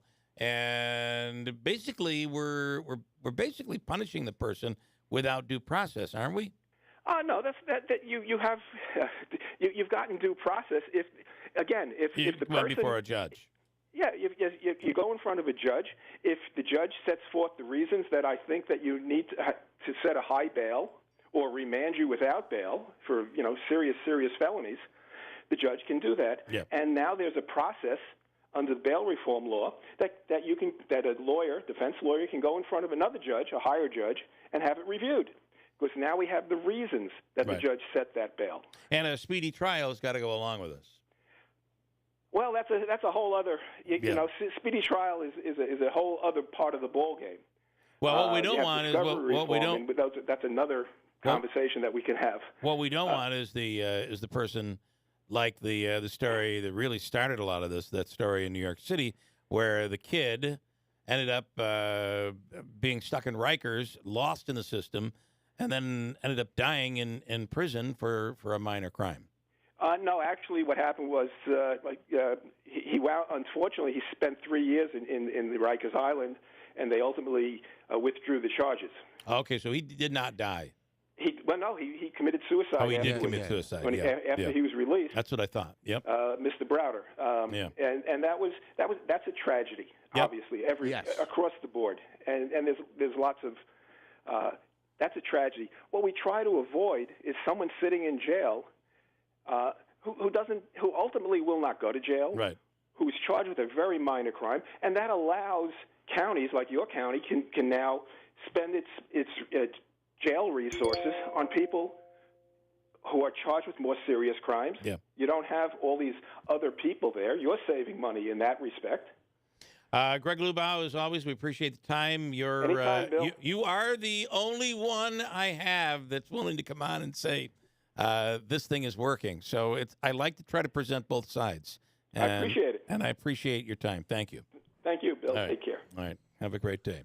I'm not saying I'm citing either way. I'm just saying it is sometimes important to hear what the other side has to say. And he is quoting what the statistics, and when you look at the numbers, it's hard to make the argument otherwise. I would say it's interesting. I do feel like there is a public unease sometimes when you hear about a crime that you think is bad, and then at the end it says, and the person was released with an appearance ticket, and you go, it just makes you feel better when you think that person's behind bars now. Yeah. I got to go. WIBX, Utica, Rome. Hi, I'm Max Carbone, sales manager at Power Sports Utica. We are currently overstocked on 2023 Ski-Doo models, and we are offering up to $2,000 off sticker plus a $500 gift card for anything in the store. Kawasaki KLR models have $1,000 in rebates as well, and we have all colors and trims available in stock and ready for delivery. Kawasaki KLX models have $400 in rebate and up to $1,500 off KX models. Come visit us at Power Sports Utica, Central New York's Four Seasons Toy Store. Hi, this is Lori with Express Employment Professionals. Are you looking for a new job, a career change, a position within your field? Express Employment Professionals is the staffing firm for you. Express has multiple job opportunities across many industries throughout our region. Are you an IT professional? Find that perfect company now. CNC machinists, HVAC and boiler mechanics, we've got the job for you. Are you a warehouse worker, machine operator, forklift driver? Find a better job now. Industrial painters, sheet metal workers, find that new job now. Carpenters, welders, the skilled trades, you're in demand. Bookkeepers, supply chain specialists, and administrative professionals, start a new career today. Our process is easy. Go to expressmohawkvalley.com to complete our online application and apply now. Our recruiters will call you to set up a meeting. You can also call our office at 315-790-5723. Express Employment Professionals. We make it our business to put you to work. Cards issued by Celtic Bank, member FDIC. Are you the decision maker in your company? Consider this. For the first time in decades,